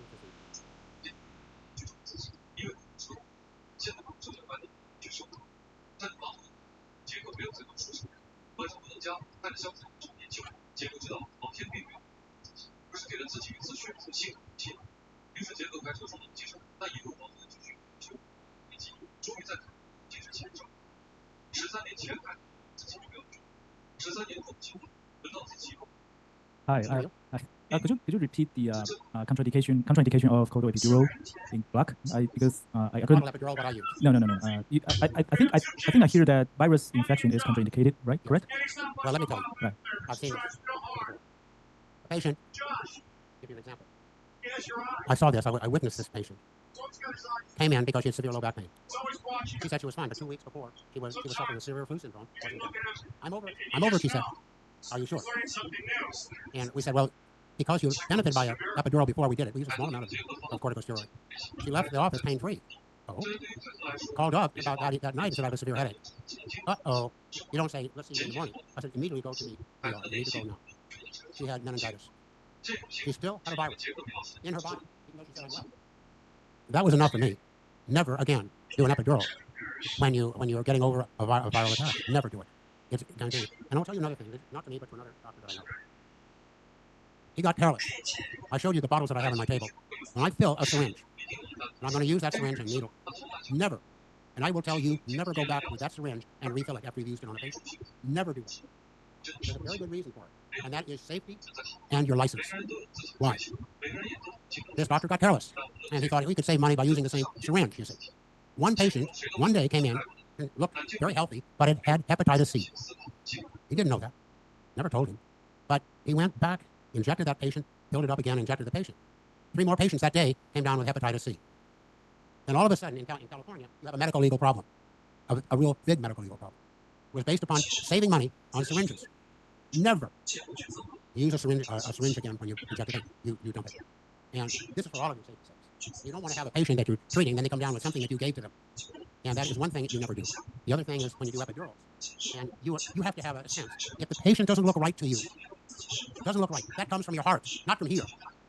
Pay attention to your heart. Better be safe. Tell the patient to come back in a week or whatever. In America, you do things like that, you can lose your license, and what do you do then? And this fellow, he was reprimanded, and he was sorry this happened, but they put so many, provisions. He had to work under another doctor, couldn't do this, couldn't do that, so he had to retire. That's not the way. I'm telling you, do things. Never reuse a syringe on anybody.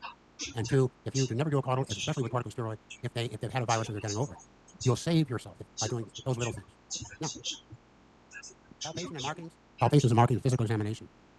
Now, this is my granddaughter, and we just decided to see if we could figure out where we were. This is rudimentary, but I wanted to be sure what I was doing, and I looked at it again. I said, well, this is not the way I'm going to do this. Now, this is Joel Baumgartner, and this is very good. And this is another. A, B, C, D, etc. Here, 2A, 2B. Markings are fine, especially when you get into it. A heavy person you don't know and you're not sure about the anatomy, do markings. Look again to be sure. But markings are done oftentimes mechanically. You just put a line here, a line here. Never do that. When you make a line over the iliac crest or the margin of the sacrum or L5S1, you think in your mind, what are you sorting out? The iliac crest, what muscles are there, what ligaments are there, etc. in your mind. Then markings become very good and helpful.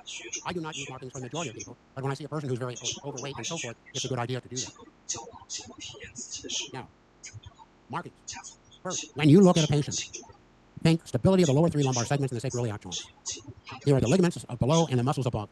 Look at the person to see how fit they appear to you, how they move to you. Then palpate for tenderness with your hand.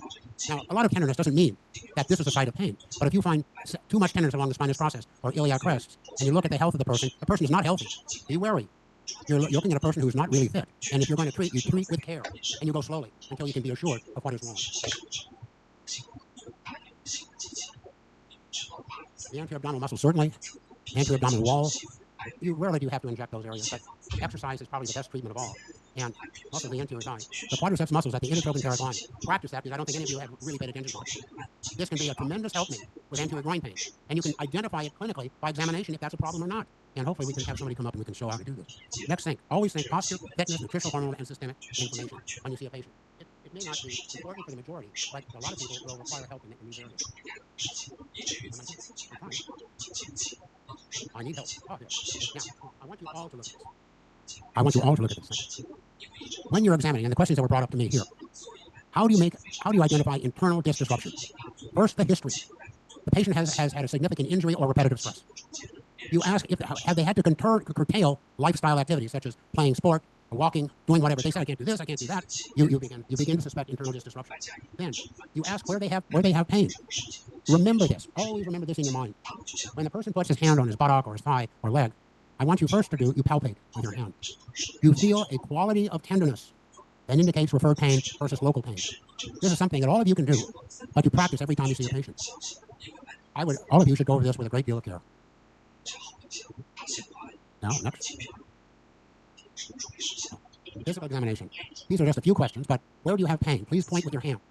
You always ask them, if they have low back pain as an example, you always have the patient carefully put his hand on where he or she hurts.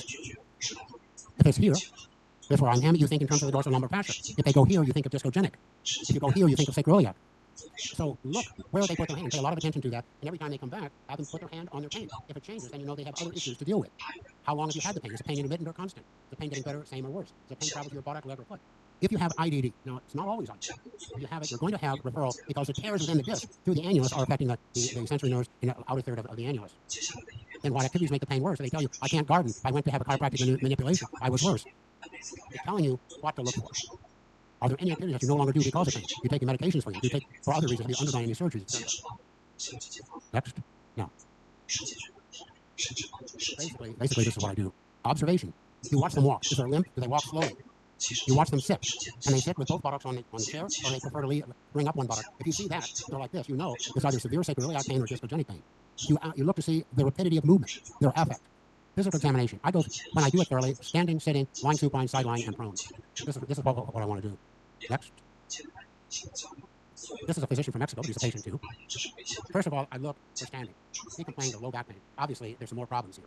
But in your mind, have a list and go down it. I've seen so many people, doctors, spending less than 5 minutes doing an examination on the back. What? And they were supposed to come up with a diagnosis? No way. Look in your mind. Lordosis, accentuated lordosis, increased stress upon the L5. That increases stress upon the L5S1 disc. Flattened lumbar spine, that's spondylolisthesis or osteoarthritis. Step-off spondylolisthesis, obvious lateral pelvic tip, short leg syndrome, forward lumbar tilt, spinal stenosis or disc injury. And you go in your mind doing that. If you do that on a regular basis, if you have a little sheet by it and you just check these off, that's a tremendous help. I always want them to point where they hurt. And where they point tells you a lot, whether it goes on both sides or one side. Here he's talking about an upper sacroiliac problem. But no. So then, point with the finger tenderness while standing. Then you palpate yourself. What you want to do is feel the quality of tenderness. And if you do it long enough, you'll say it's mechanical tenderness, it's discogenic tenderness, or it's neuropathic. We'll do 1, 2, 3. And that, again, is a helpmate. It doesn't tell you what's wrong. Then tenderness during lumbosacral extension. If they have central low back pain at 5-1 or 4-5, you know where to focus. And always reassess the sites of tenderness while prone. This is basically what I do. I go slowly with this because I want to see if I provoke pain in any of these movements. And it often will tell you exactly what you have to look for. Now, when one complains of buttock or leg pain, and they're not walking right, do assisted heel and toe walking. This is a very good test for the L4-5 and S1-2 disc. This is very helpful. Now, I do sitting, knee reflexes, ankle reflexes, sitting straight leg raising. Rarely positive sitting. But if there's resistance, you want to find out where it is, particularly if it's in the buttock. Resisted thigh flexion, iliopsoas, L2, L3. Resisted thigh adduction, adductor brevis, longus, and magnus, L3-4. Resisted thigh abduction, gluteus medius, and minimus, and tensor fasciae latae, L4-5. Resisted knee extension, quadriceps, L3-4. Resisted knee flexion, L5S1. I'm not telling you what to do. When I examine a patient, I go through this and I tell them what I'm testing. Extension, I say L3-4, flexion, L5S1. Why do I do it? I'm doing it to educate the patient and make the patient feel that I am interested in their problems. They're happy when I do that. Resisted ankle dorsiflexion, tibialis anterior muscle, L4. Resisted great toe dorsiflexion, extension hallucis longus, L5. Resisted lateral toe dorsiflexion, extension digitorum longus, L5. When you do that in your mind, you always think of the muscle that you're testing. Why? It's easy to forget the muscle. I've seen doctors that really don't know because they haven't been, testing themselves with each patient. Resistant ankle dorsiflexion, plantar gastrocnemius, and soleus, S1, S2. And you go down the line. This is very helpful. While sitting, sensation to touch. Medial thigh. If they're very tender here and it's hypersensitive, you don't have to ask any questions. You look at the L5S1 disc first to pick up the S1 and S2 nerve roots. Lateral thigh and buttock, L5 nerve root, anterior thigh, L3 disc, etc. Tremendous help. While supine, patellar clonus, ankle clonus, plantar responses, ability to do a sit-up. It might be because of pain, but the patient will tell you. If not, if they can do it, abdomen is strong. If they can't, abdomen is weak. Then you go, ability to elevate the legs to 30 degrees. They're lying supine.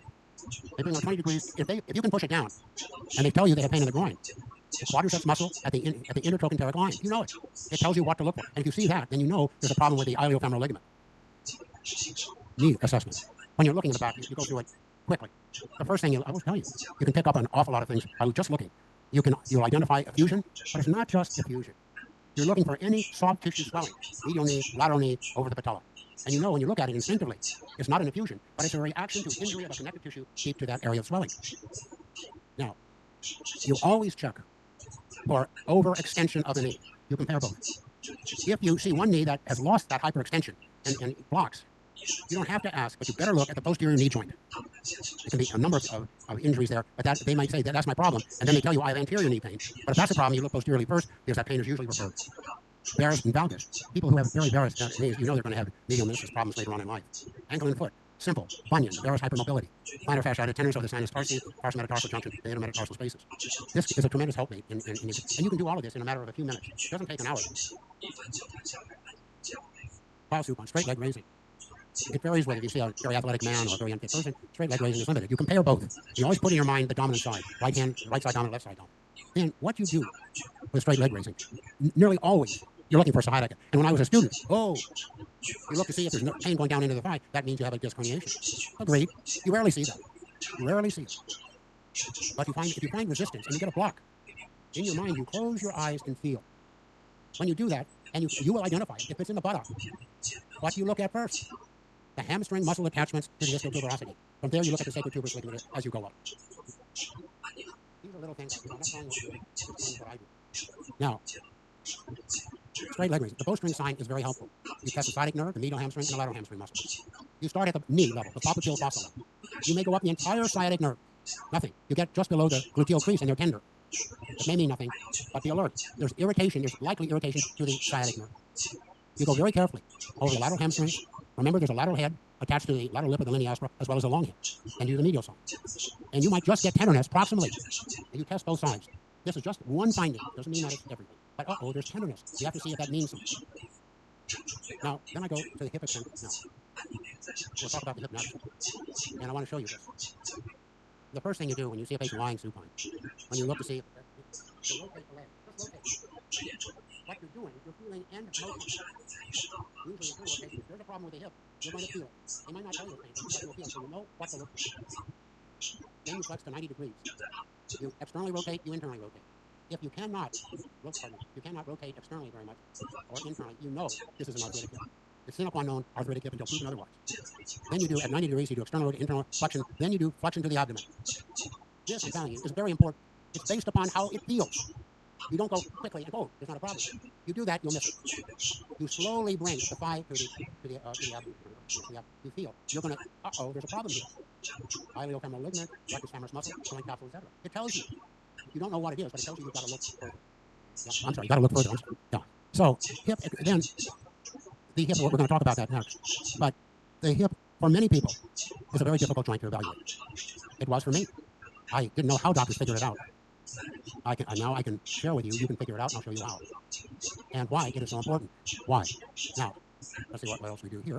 Now, while sidelining, I do the Don Kidney maneuver. He's a physiatrist. I don't know if he's still alive, but this was to test the sacroiliac joint. And also, for me, it has worked very well. And when I'm done with this, I'll ask somebody to come up, and I'll show how I do it, just so you can see. Because I think this is a good test. Hip palpation at 90 degrees flexion. The gluteal aponeurosis at the greater toe pillar. Iliotibial band. The iliotibial band rarely is painful proximally. If it's painful, it's usually in the mid-third with a fascia attaching it to the vastus lateralis muscle. Obturator externus. See here. Well, I always test the obturator externus, a deep lateral rotator. Above it, the inferior gemellus, the obturator internus, the superior gemellus, and the piriformis. They all are within a very small 2-3 centimeters. I've had discussion with Lenny, and we're not sure, but we're going to try and figure it out how that affects gait, especially the stance space.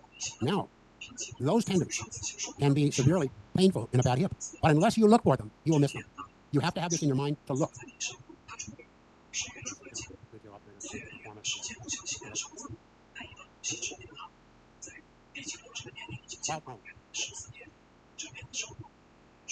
Do this with every patient. You practice it so it becomes part of your mind, and you can do it automatically. You don't skip. Every time you begin to skip, you're going to find a patient or two that you missed something and say, oh my God, I didn't see it. Now, while prone, passive knee flexion. You're just going very slowly, testing both sides for quadriceps muscle tightness. Resisted knee flexion. Posterior. Now, look what I say. That's L5S1. What else is it? Do not forget this. Do not forget. The best test for stability or for injury to the posterior cruciate ligament. If you go up and you push down and they're tender, slightly weak, you know that ligament is sprained. Rarely is it torn, but sprained. And it can be a major factor in knee and hip problems. I've seen that repetitively. Why? Because I look for it. Active hip extension, S1. Passive hip extension, anterior hip capsule. That's another good test. It's sometimes very subtle. It isn't like it tells you right away. You feel both sides. And once you do this, you're going to say, oh, look at this. I found something. Resisted hip extension, S1. But also, the best test for strain of the dorsal lumbar fascia at the posterior iliac crest. You're retesting your posterior thigh palpation now. If I do a bowstring test, I always want to do it again while prone. Sciatic nerve, medial hamstring, lateral hamstring, sacrotuberous ligament at ischial dorsal border of sacrum and posterior superior iliac spine. You're going to find, if you look for it, that the sacrotuberous ligament is a major factor in stability of the hip and pain in both the hip and stability of the lumbosacral spine. It's a major ligament. I'm sorry, here I am. Posterior thigh palpation again. I test the sciatic nerve, the medial and lateral hamstring muscles, the sacrotuberous ligament, the gluteus maximus muscle origins, the sacroiliac joints, the S1 posterior sacral foramen. If you have a disc injury at L5S1, the posterior ramus at S1 is going to be tender to palpation, and it's a neuropathic tenderness. You don't just push your hand down, you feel softly, and you'll pick it up with your hands. Once you identify it, you will not forget it. Posterior iliac crest at the dorsal lumbar fascia. This is missed by nearly everybody. They don't focus on it. And I told you once that I had a fellow with L5S1 spondylolisthesis. Had to have prolotherapy every several months just to feel better. Now he doesn't require that. Why? Prolotherapy again. We did the dorsal lumbar fascia, the posterior iliac crest, the iliolumbar ligaments, and we focused on the upper portion of the interosseous ligaments. We were able to do that. And all of that pain subsided. Now, lumbar interlaminar spaces, L3-4 for palpate. And people will tell you, oh, that's on the facet joint. No. You go inward and turn in towards the center of the spine. if there's tenderness there, if the medial branch is irritated, you will pick it up with your finger. It might be subtle, but you'll pick it up. Spinous process tips the same. Then I do compression tenderness. There's a question asked me. Everybody will be tender if you push down at 045 and 51. It's the extent or the severity of tenderness that tells you that there's a problem there. Now,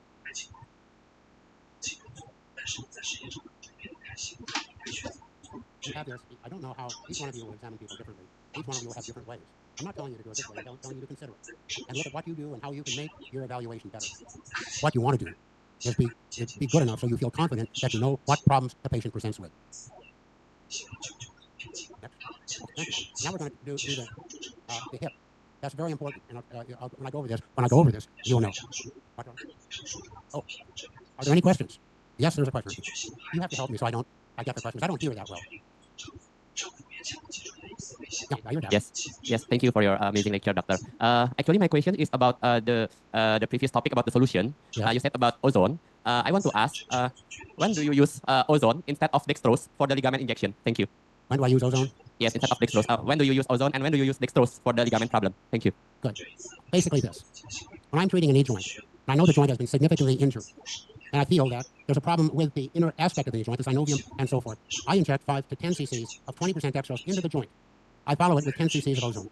The shoulder, 5 cc's, and dextrose into the joint. That's what I do. I'm not telling you, I can't say that what this does, but I can tell you the patients that I've treated always have done better.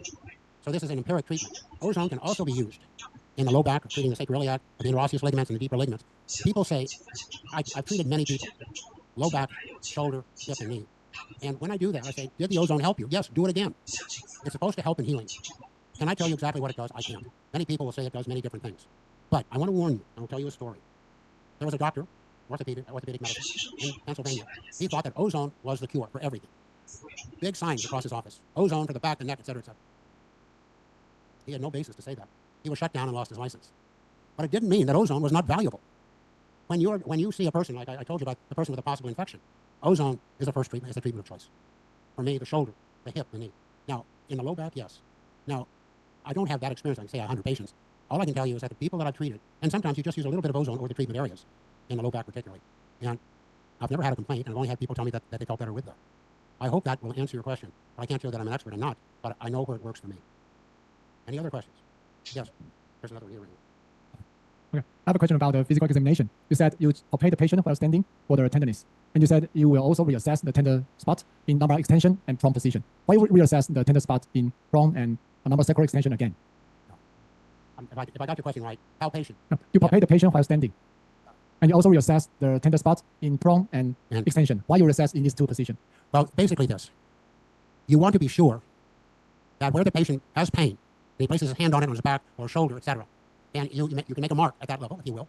You palpate while he's standing, but while standing, the paraspinal muscles, all the muscles in the low back are contracted, allowing him to stand. And you're not 100% sure. So then you have him lie down, let the muscles relax, and then you can palpate more deeply. And then to see if his complaint there is equal to what you find. Usually you will find that, but it gives you a better idea of exactly what structure, the facet joint, the transverse process, the iliac crest, etc. I think I would always, standing, you tell pain. Now, the shoulder's a little different, but the back, the mid-back, or the neck, you always want to test them in a different position. And that helps confirm what you find. That's what you're looking for. Any? Yes? So you mean that while you're standing, because muscle is tight, so the palpation, the layers of palpation is more superficial. And when you're in prone position, and the spot you have the tenderness means that it's a deeper layer you have a problem. Is that what you mean? I didn't quite hear, but I'm trying to, pardon me, my hearing is not that good, so I try. But look, always ask the patient, standing or sitting, where they feel the pain. Always have them put their hand on the pain, and just don't say, here, but see how they put the hand on the area of complaint. Always do that. Where you put the hand, and you'll find out that you'll see a consistency in what patients complain about, and that will immediately direct you to certain structures. Then you have them lie prone or sideline, whatever, in a different position to allow the muscles in that area to be relaxed, so you can feel the bony structures underneath, the facet joints, transverse processes, and the like. I hope that's the answer. I don't know, but I tried. Okay. Dan, Yeah, okay, all of you have listened to Dr. Eck now for 2 hours. How many of you can tell me what operation he had? You've watched him for 2 hours. And tell me now what operation he had. That's all I'm asking. What operation?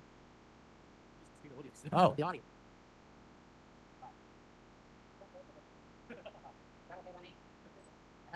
You have a hearing problem too? Funny, he's only 85, so he's younger, so he should be much better than I.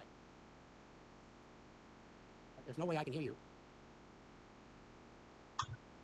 walk across the podium, he had a special way of walking, which indicated to anyone who was looking what he had done multiple years ago.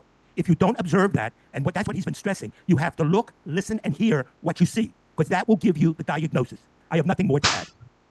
Back and forth, and Andrew, and try to do things, okay?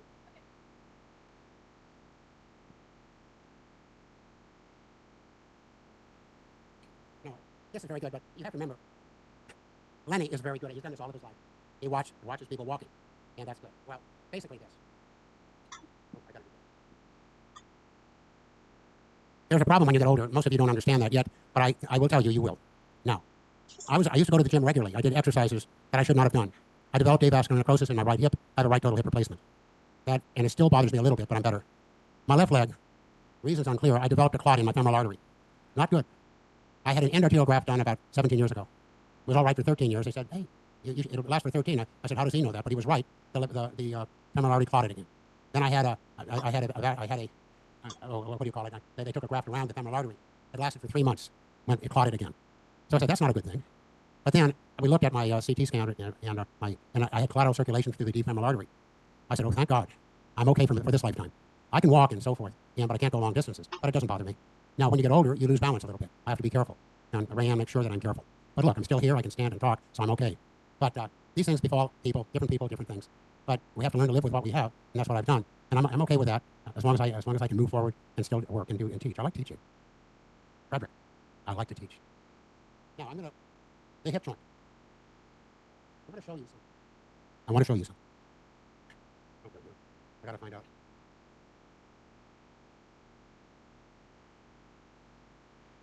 Years ago, when I was trying to understand the hip joint, I did not. I was confused by how to figure out how to treat it effectively. Now, this was 20 years ago, no longer. Merriman, who was very much into sclerotherapy, which is now prolotherapy, the hip is the most unsatisfactory articulation that I've treated. I avoid treatment if any substantial amount of arthritis is present and discontinue treatment if there's no benefit after a second treatment. That was years ago. Today, I'm going to show you how you look at the hip, how you treat the hip, and what the future brings. You have to have a different mindset. You may have a way, each one of you may have a specific way that works, but I'm going to tell you the way that it works for me. Now, when you're unsure about a hip, you're unsure, is it arthritic or not? Just do a standing x-ray, if you can. Joint space greater than 2 millimeters without sclerosis indicates a normal hip radiographically. You see on one side, 4.5 millimeters and 4.5 on the other. This is a normal hip. If the patient has severe pain on walking, and it is in the groin, you have to think of avascular necrosis. But that's usually not the case. Now, next page.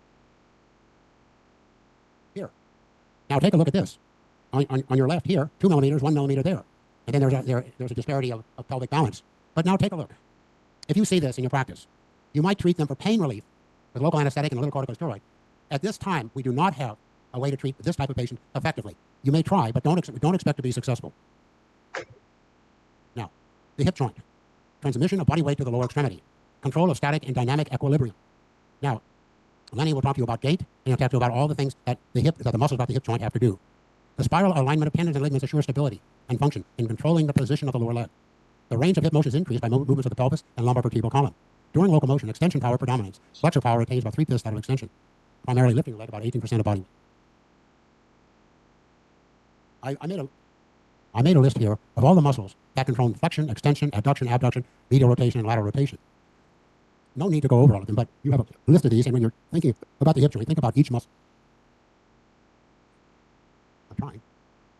Now, let me go back. Go forward one. Go forward one. Here. Now, when you look at the hip, and we've gone over this with the low back, I don't want any of you to forget, when you see a joint, think biloperiosteo junction, think myofascial tendon ligament injury, which would be micro or macro tears, think of nerve injury. Then, depending on the presentation of the patient, you think of inflammatory metabolic conditions that can magnify a painful condition as high sugar levels, uncontrolled diabetes, thyroid deficiency, adrenal exhaustion, protein deficiency, testosterone and progesterone estrogen imbalance. Now, surprisingly, many people who do not respond as you expect them to have something going on metabolically. Certainly, you look for pelvic imbalance, functional short leg syndrome. If you have a functional short leg, you can be assured that there's a discogenic problem here. I've seen that on many occasions. When you look at the hip, you always think of, first you look at the low back, L3-4, 4-5, 5S1 because of referral pattern, and spinal stenosis at L4-5. I've seen patients with severe groin pain who had basically spinal stenosis at L4-5 and disc herniation. So when you look at the hip, you look at the low back and the hip the periostin we went over, so I won't review that. Again, contributing factors. Nutrition and digestion with protein deficiency, men lack testosterone deficiency, progesterone estrogen imbalance, hypothyroid. All of these can be major factors.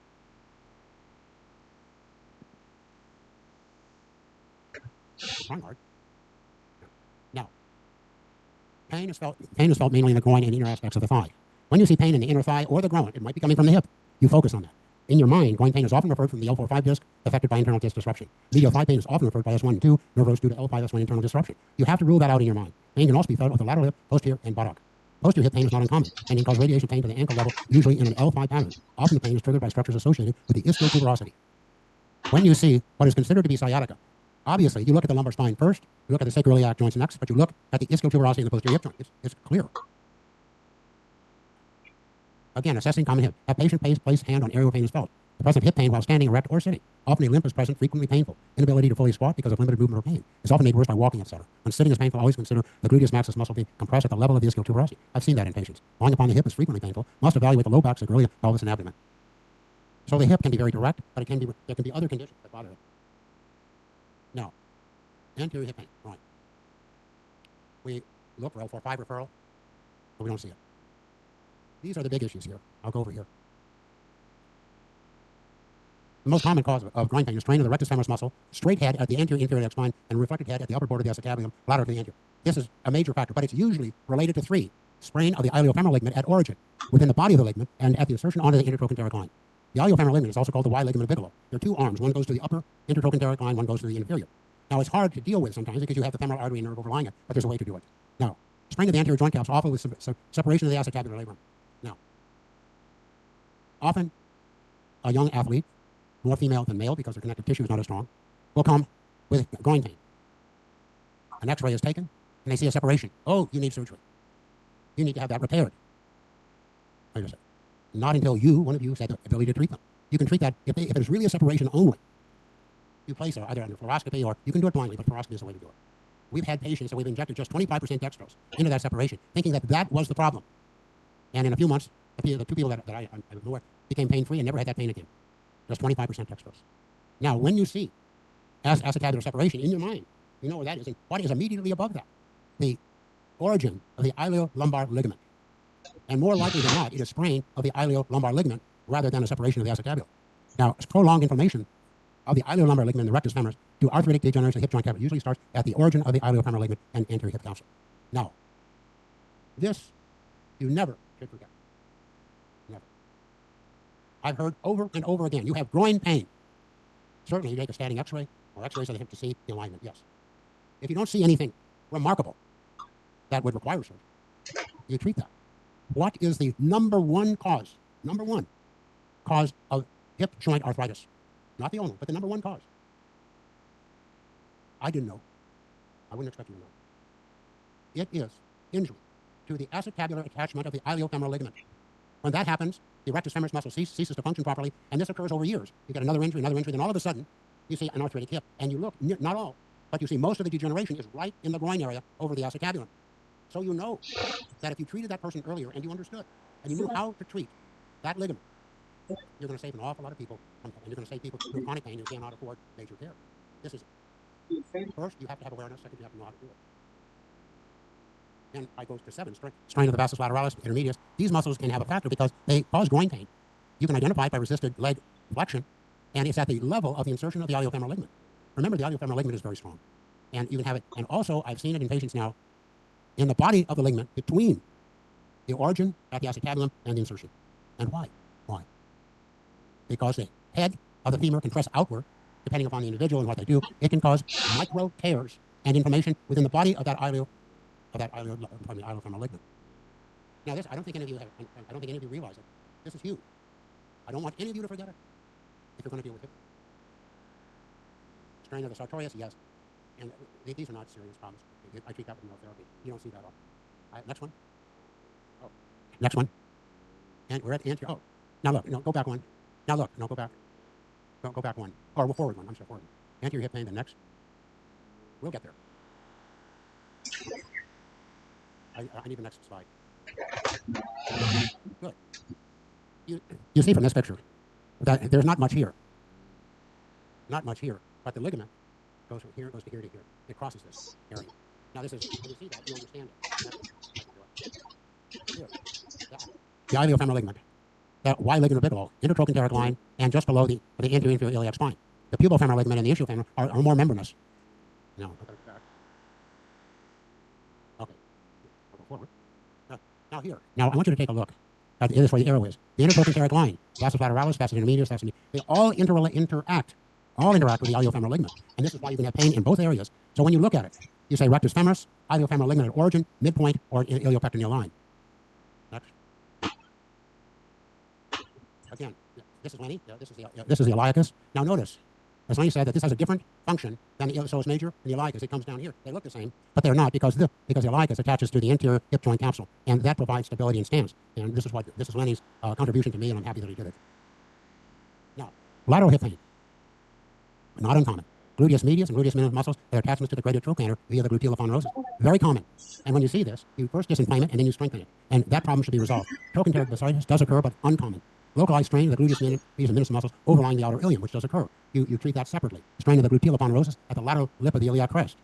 This is lateral hip pain. Then, with the patient lying on the side with the thigh flexed to 90 degrees, you look for the obturator sternus tendon at the graded trochanter, the obturator internus and jejunal muscles, and the piriformis. You can palpate that with your hand. At first, you put it over, so, geez, this is just tissue. But if you're careful with your hand, you'll identify the obturator sternus, the piriformis muscle group, I call it. And this can be very important in treating a hip joint. Then, piriformis and strain the hip capsule and iliofemoral ligament at their acetabular attachments. There's a way of doing this. You can do it anteriorly, placing a needle down. If you can do it by feel, I do it by feel. Ultrasound, certainly. There's another way. You get the origin in the body and you go laterally. Hello? You go laterally. You have to be very careful with that. I use a 3-inch needle on a male, and you don't plunge it in. You feel with the needle tip. First, you pick up the acetabulum and the anterior inferior, and you go right below it, and you feel for the ligament. I've done it. I know how to do it. I know what to feel for, but it's been trial and error over many patients. But I say, you can do this. You can do this in your office. Once you feel confident, you then have control of the iliofemoral ligament. And if you have control of the iliofemoral ligament, for the most part, you have control of the hip joint. Doesn't mean that there are other issues that you have to deal with, but you deal with that. If you can do that, then all the other issues are much easily treated. This goes back to the posterior. Now you see the sacrotuberous ligament here, and you see the hamstring muscles, you see the quadratus femoris, and you see the jejunum inferior, and so forth up to the piriformis. All of those muscles can be a source of pain and dysfunction. Now, I want to remind you something.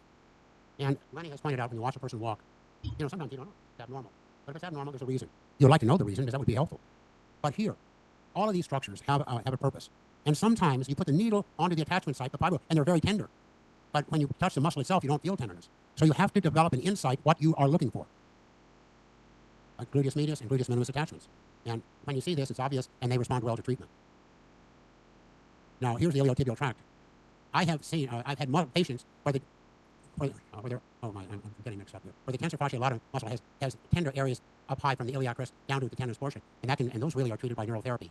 But the larger number of patients who have pain here to here, and it's hypersensitive, it means that they have injured the attachment site to the underlying vastus lateralis muscle.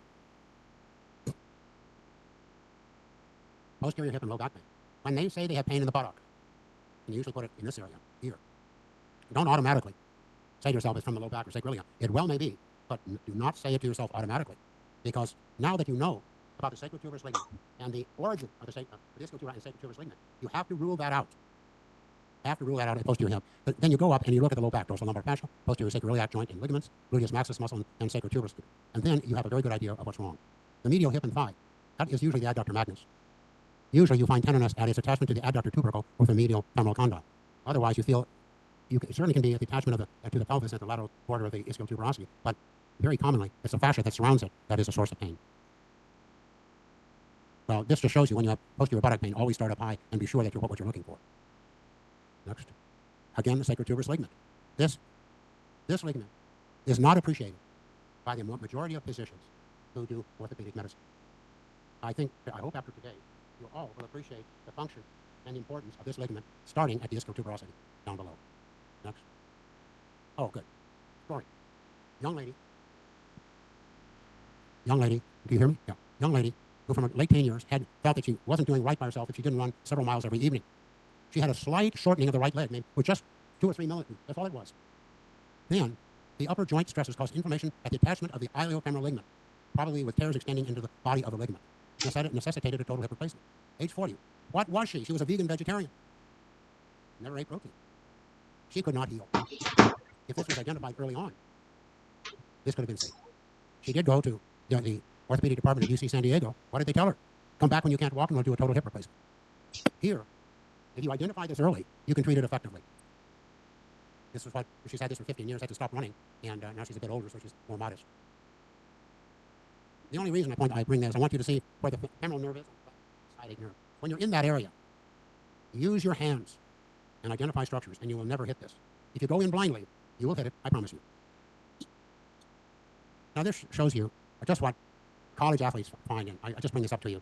Frequency of reported hip incontinence, adductor tear, partial or complete, hip flexor tear, iliopsoas sartorius tear, internal rotator, hip contusion, hip pointer, abductor muscle tear. But these were all in young college kids, and they probably all recovered. Now, what you see here are two arthritic hips. But look where you see the arthritic degeneration. Look. It is at the origin of the iliofemoral ligament and upper joint capsule. Once this gets started, everything gets started. Now here, 75 years old, severe right joint pain, doing various exercises. My scan was, it looked normal. You didn't see anything, but look on the right. Avascular necrosis. That's avascular necrosis. So that was done in 2015 and it's still working. This was a 45-year-old male. This is before we really knew. He came in with severe groin pain. He was very athletic and he was hypermobile.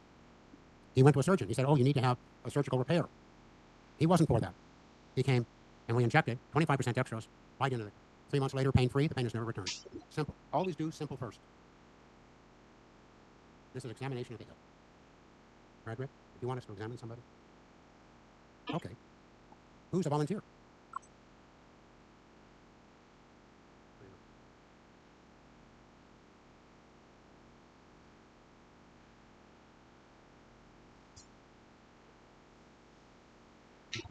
Can we use him? Can we use him as a subject? Okay. He doesn't have to take anything off. Just take his shoes off. Have him take his shoes off. Ryan, will you hold this one?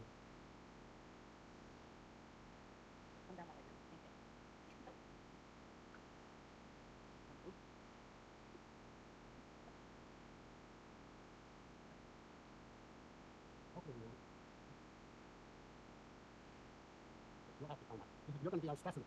Okay? Now, first, we're looking at his hips. We want you to walk there and back first. Just walk. Now, normally you'd have shorts on and so forth. Okay. Yeah, just walk straight ahead. Normally. Walk normally. Yeah, shoes off. Yeah, just like you are. In person. Go. Walk. Just walk. You watch. You already see there's a little limp on one side, don't you? Now come back. On his right. Take a look. There it is. Now. But do you have any hip pain at all? How old are you? You're a young man. He said, you're a young man. So now, we have looked. Walking. Now sit here. What do you see? What do I see? It doesn't mean that there's a problem. It doesn't mean that. It means what you're thinking. Oh. Pause.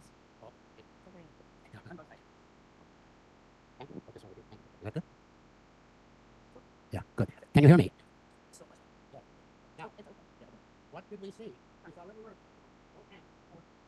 Trying to see what we find out. But now look at his feet. He has flat feet, one. Nope. Put that in the bag. What you notice, he has early on bunions. Here and here. And what is he doing? He's going, oh, look what he's doing.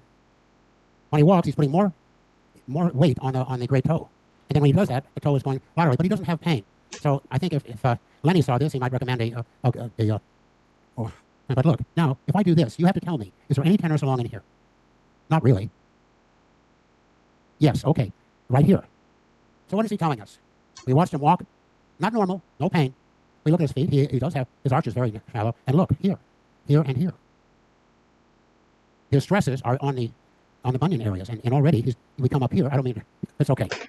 Now look, what we're doing, you have to tell me, because I don't want to be hurting, any tenorus along in here. It's just up here. It's right here. And there's a prominence here, so we know there's a slight osteophytic reaction. We just make note of it. It's nothing big. But that's what we're looking at. Like you're walking other than that, non-painful. Lie on your back for me.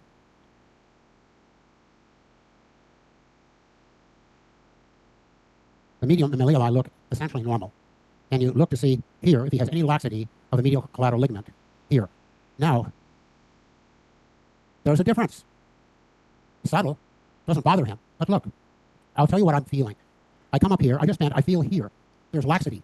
Laxity. Not a lot. We're talking little. Now look here. None. Wait a second. So we know we know he's compensating. We know that. Now why we don't fully know, but we know. Then I'm looking at the hips. What I do, first thing, just pull and rotate. It feels normal to me.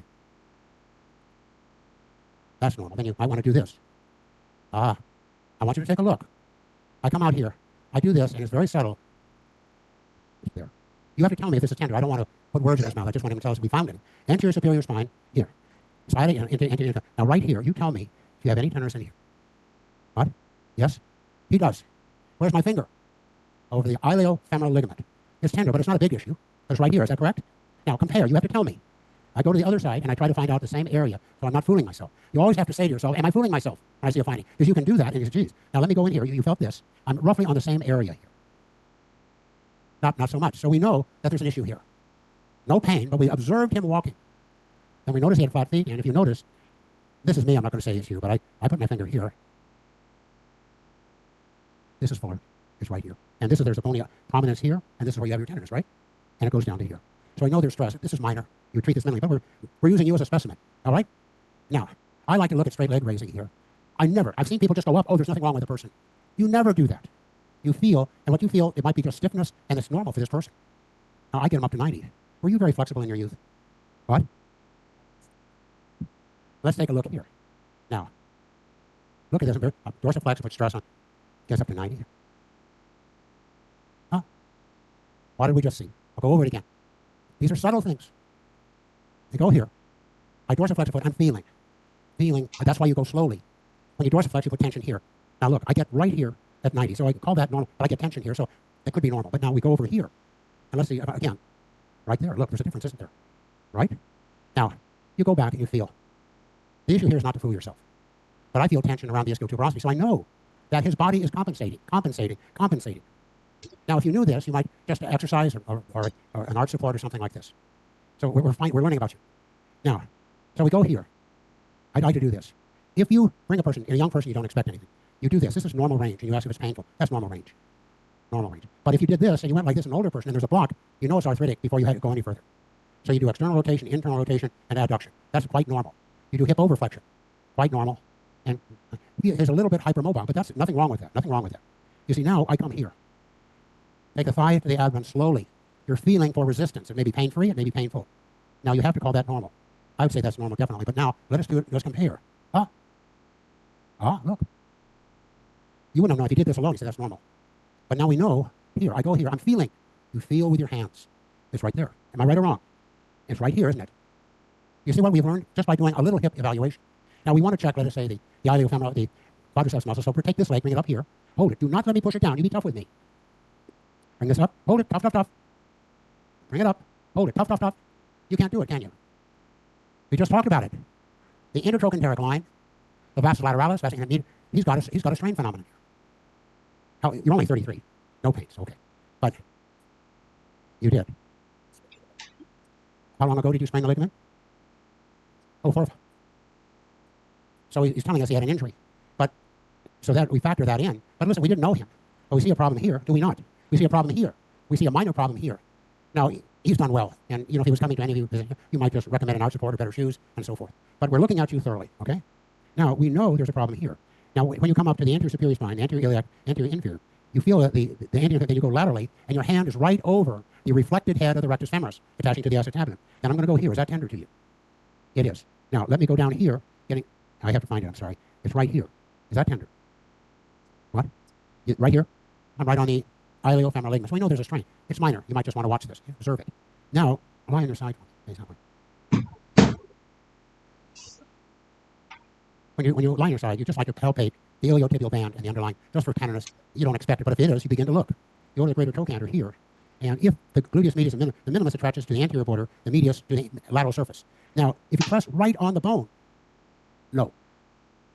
The tendons attach just underneath the superior border here. I'm right on them. And that when you do that, you're going to treat this. You make sure the needle goes into the fibroperiosteal attachment along here. Now, when you come up here, this is the anterior, and I can feel it. But then, go a little bit further, you're at the upper end of the vastus lateralis muscle and the upper part of the Y ligament of Bigelow, or iliofemoral ligament, right here. Is that tender to you? It is? Yes, it is. You see what we've learned? What we've learned just by being careful and just by feeling in your hands. You remember to use your hands. It's right here. Now, let's say we're going on. So we're going to do this here. I'm going to take this leg up and straighten this out. Now, here's a greater trochanter. And if you pick up the superior border here, lateral border here, and if you go along here, you feel the obturator externus. I have to find it. It's right here. That may or may not be, and I don't expect it to be. And you come up here and you feel a fullness. Piriformis, obturator internus, and gemelli right here. And then if you go down here deeply, you feel the upper border of the acetabulum. But now, if we were going to treat the iliofemoral ligament, this is one way you can go anterior, but it's very easy to place a needle in here. You aim for the acetabulum. You don't go boom like that. No way. You aim for the acetabulum behind the anterior inferior iliac spine. Then you take it down and you keep it as close to bone as possible, and you will feel the ligament. In some, the ligament is very thick, and some is very fragile. You can then take the needle over if you want and go here, and here is the, from this point, is the intertrochanteric line, and you take it down here. You see all the things that you can learn. And look what we've learned from you. He's got a good hip joint. Motion is fine. But he has residuals of an old injury. 33, young, he may never bother him. But at least you put that on your record, and you check if he gets painful, then you know what you have to look for. Does this make sense? Does this make sense? Now, we're going to pretend that we're going to do the gluteus medius muscle test. This is for sacroiliac joint dysfunction. So what we do is bend the bottom leg, straighten the top leg like this. Then you roll his buttock over just a little bit. You take the leg, the knee is straight, bring it back and up. And I ask him to hold it. You don't put your hand here, above the knee here, because this is, that's strong. Let's say he went down and it was weak. Geez, that's weak. Then you take your leg like this, you bring the thigh to his chest like this, and you hold him like this. About 20 seconds, maybe 30. Hold. It resets the SI joint. You know, to say that I plain know why I don't. But you do it for 30 seconds, and you bring the leg back, straight, back up, like, hold it. And strong. If it were weak, it became strong, you know that the SI joints are a problem. Now lie down on your tummy. Now, can you loosen this a little bit? We're making it work. Now look. From here to here, low back pain. That can be ligament, it can be muscle, it can be disc, it can be spinal stenosis. This is what you're looking for. Now, here you can feel the iliac crests. Here's the posterior superior. You put your hand like this. And I inject like this to get the interosseous ligament and the iliolumbar here. Then I take a needle and I go directly down and try to get right onto the dorsal-lumbar fascia, number one. Now, you come down here. You have to palpate it. It has to feel like you have a major part. You don't guess. You don't come down. Here's a gluteal fold. You feel it. You hear it. Then you can mark it. I put a little bit of local anesthetic, and I take the needle. I want to get right onto the bone. Then you find out, is it tender? Yay or nay? Then you go medially. You walk up. Yay or nay? If it's tender, you have an answer. Then you treat that maybe with 3 to 5 cc's. And then you go over to the inferolateral angle of the sacrum here, and you feel it. And you go down and pull up, and you go right along here to the iliac crest right here. You're getting the sacrotuberous ligament and the overlying gluteus maximus muscle. And when you do this type of maneuver, you get the interosseous muscle, and up high, you get the iliolumbar ligament, and then you come over here, and you can get that. And these are major. If you know you've got a problem more laterally here, think in terms of quadratus lumborum. Always think in that. And you go, oh, there it is. I can feel it. And you put a needle obliquely down like this. If you have ultrasound, that might be more easy for you, but you can do it blindly. Then, this is something I don't think any of you have seen. I just want you to think about it. I'm not going to tell you to do it, but this is the major part of treating the low back. And then identifying the sacrotuberous ligament and gluteus maximus, identifying the interosseous ligament, iliolumbar ligament, and dorsal lumbar. Then you go out here more laterally to pick up the quadratus femoris, here more laterally, and then you can do the facet joints as well. And then sometimes you do centrally. If he bends backward and he's very mobile, you definitely treat the center. Does that make sense to you? I hope. Any questions? Thank you. Thank you. Well, I think that was good. Well, I think we're done. We had a long afternoon. I hope it was worthwhile for you. I just talk sometimes. I've done this for many years. I know what I'm looking for. And you'll all get more and more experience with each year, passing year. And always look at each patient as a lesson for you. How can I make a better diagnosis? How can I get that patient well again, if possible? If you do that, in your entire career, you'll be very pleased. And you'll be able to earn a living satisfactorily. Okay, we're done, sir. What? You have to speak up for it. I think that iliofemoral ligament. Yeah, you mentioned Iliofemoral? yeah, acetabulum side is more easy to injury than femoral side. You can go anteriorly too. Yeah. I mean, which part's more? What? Which part's more important for the ligament? The biggest part, you want the origin. Why?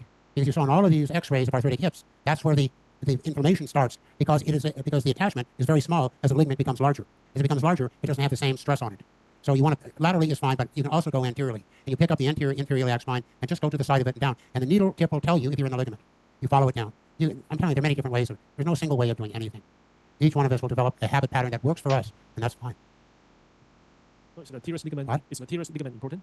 The teres ligament, because one ligament connects to the femur and the The intertrochanteric line? the ligamentous teres.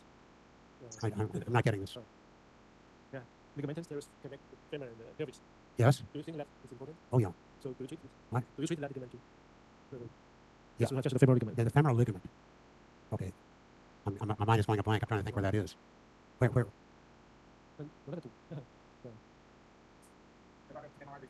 lot of MRI reports will say that the ligamentum teres or round ligament is torn or injured in some way, and we just wonder if you find it important. Round ligament is like the tiny ligament attaching as a pattern to. No, it's not that important. The ones I told you are important. The only reason I can tell you that is that I've treated many patients. So I've treated many hips. When I started years ago, I felt very insecure. I was very unsure if I would be of any help. In the last several years, every patient that has a normal hip can be treated effectively. Can be treated, but if you have any questions, you do a standing X-ray. You make sure where the pelvis is, or the hip joint. You make sure of that. Once you know that that's okay, there's certain, you'll see in one of my talks about ligament tears. In the shoulder, they speak about the, supraspinatus, infraspinatus tendons. Obviously, if you have an acute tear and you come in, you'll have it repaired straight away. The patient comes to you weeks or months later and it has retracted. Your ability to pull it down and repair it is very low. You can try it. It doesn't work in a large number of people. Tomorrow, I will show you a man who's 51 who's active in jiu-jitsu. His right shoulder has a complete tear of the rotator cuff with retraction. The long head of the biceps muscle is completely torn. He can't do this, but his deltoid, pectoralis major are so strong he can throw people over his shoulder. You say, what? How did this happen? It shows you what can be done. When you don't know and you see a chronic tear, you say, oh, terrible. A lot of things you can use other things, and certain tears may be important, may not be. And I think sometimes it depends on the individual. But I've seen several women who have had chronic shoulder pain and complete tears of the rotator cuff for whatever reason, and they function very normally. They may not have full elevation, but if you get your deltoid muscle strong, you do. This man has full function of a shoulder with a complete rotator cuff and long head of biceps. What? There's a lot that can be done. When you don't know, you are in a quandary. When you have seen, then you know you can do a lot of things to help people. The whole issue here is to get people through life without pain and with as good function as possible. That's what our job is. Your job too. Everybody. Okay, thank you very much. Thank you. Thank you. So tomorrow will be 8:30, right? Okay. Oh, yeah, we'll start at 8:30. And tomorrow, Lenny will talk about foot, ankle, and biotin security and the ligament. So it's a very fabulous speech tomorrow. And let's thank Dr. Bjorn Eck again. It's a really hard work. Okay, so see you tomorrow. If you have any question, maybe you can write it down in the mail to us. Maybe we can ask Glenn later and feedback to you. Okay, see you tomorrow.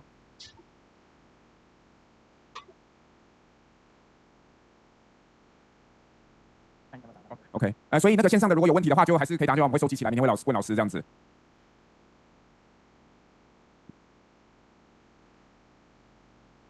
那个什么聊天室的要先看，要那个。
Thank you.